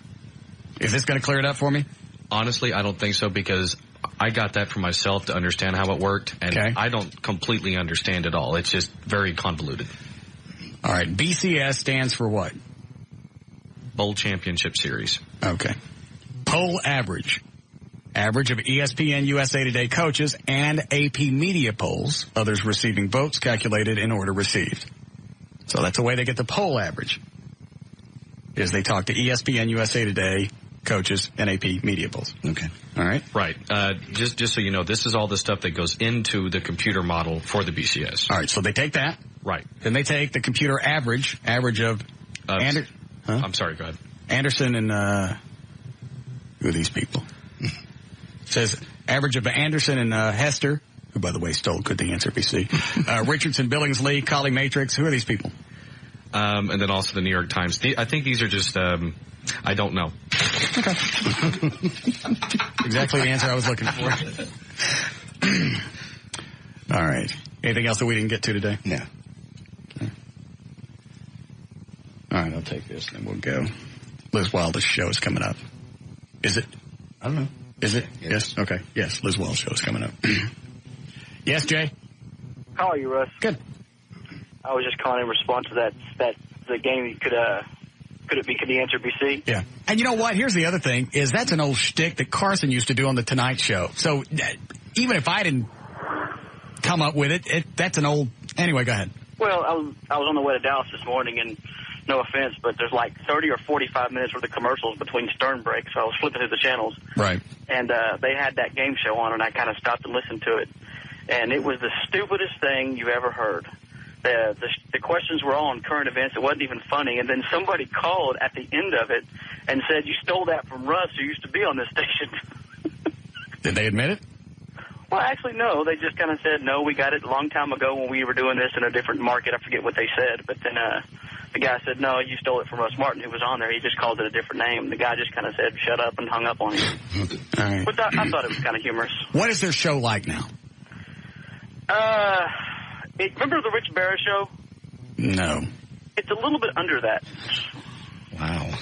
It's pretty bad. It makes you wonder how, because there's really only rock, there's classic rock, there's active rock, and whatever the hell the Edge is playing. Yeah. So you got really 3 rock stations, unless I'm leaving somebody out. How could a rock station in a market this big after, how long have I been gone? 3 years? 3 years. 4 years next March. Right. You've got 3.5 years. You haven't been able to bring back or bring in another major market show. We got lucky. I don't know how it worked out, but it just did, and I'll let it go at that. And I'm not being humble. It was just one of those freaking natures. And it just turned out to be another big show in the Eagle. Why is it's taken them 3.5 years, and they still can't find anybody? Well, they're cursed. They should have never let you guys walk out the door. But every time something bad is, and that's very kind of you, but every time something bad has happened to that station, it's always come back. From losing Stevens and Pruitt to losing Moby to losing Stern, it's always been able to do something in the aftermath. Obviously now they can't do it. So it's a horrible show. All right, thank you, and sir. By the way, just real quick, the old bonus thing that you keep bringing up, dude, you need to let it go. I can? You have to. Oh, all right. Why? Well, I don't know. I don't want to. I've been hearing you bitch about that. I want my 20 grand. I gave Tom Sure the opportunity at one point. No. If you'll give me the 20 grand that I got that was already owed to me, yes. If you'll go ahead and write a check to Operation Kindness, you can write that off as a tax thing. I still get my money. You know, you should send him a Christmas card, COD. I'm not sending him nothing. I may send him a mudstorm. Thanks, Jay. Is that the bitch from earlier? Why is she calling back now? What she said was, "I may be a C, but he's still a thief." So she still doesn't get it? Not at all. You're not going to. All right. Tell Liz we're almost wrapped up here. They're on tonight, right? Okay. Let's check. I don't know what kind of mood Gavin's in. Yes, Barbara? Okay. Even though you hung up on me, you're still a thief. Why? Okay, Les, do you do that game show every night? No. It's not worth doing every night. I think we only did it maybe once a month when I was over at the Eagle 6 years ago. They do it every morning. Okay, so what? So you stole it from them. She doesn't get it. I want to sit down. Hold on a second. No. I'm going to go back to my new easy chair that I got for my birthday. I'm going to sit in it, and I want you to explain to me how these jackasses who just came to this market stole something from me that I was doing at the same station 6 or 7 years ago. I'm going to sit down and you explain it to me. Hold on. Don't say anything just yet. Let me relax. Wait. All right, go ahead. Okay. They do it. You're an idiot! More information about the Russ Martin Show, like all the stories and contests we've been doing for 6 years, go to russmartin.com to get any answers to any questions you may ever have about the Russ Martin Show. Go to russmartin.info, including links and audio and more. Also to buy the Best of Eddie. Do we still have some of those for sale? We're going to stop taking orders for those on Friday because I don't want to have to mess with that as we get closer to Christmas. Okay. Because right now, it's gotten to the point where it's overwhelming. Because I get an email every time that we sell one. And it's every clump of emails. Every time my email circulates and checks for new messages, there's always a clump of them in there. I don't know how we're going to get all these out by ourselves. We're going to have to take everybody on the show and get some help and sit down one night and mail them because they got to get out way before the holidays. Anyway, so we're going to stop taking orders Friday. That's not a limited time offer bid or whatever. I'm just not going to mess with this. We're getting buried. Yeah. I'm not going to spend the whole week leading up to Christmas mailing these out. Okay. That's all at russmartin.com. Instant email during the show is studio@russmartin.com. Other show sites, johndavidryan.com, eddieboyd.com, danantasos.com, gaillightfoot.com, thedanlewishow.com. Limousine service provided by Ultimate Limousines. Contact George at Limo George. Why do you keep plugging the danlewishow.com? Well, he's part of the show now. Okay. Do you not want to put that on? Well, that's his only website. Well, you can have that. Why don't you plug Sanger Harris while you at it? Or Braniff. Braniff. All right. What's her slug line? Believe it. Yeah, believe it. Or don't. Everything else is live1053.com. Oh, also, Dr. Scott Evans today that's going to take the skin tags off of Lee Harris. He's on Virginia Parkway and McKinney. Just give his phone number. 972-548-5050. All right. See you guys tomorrow. See ya.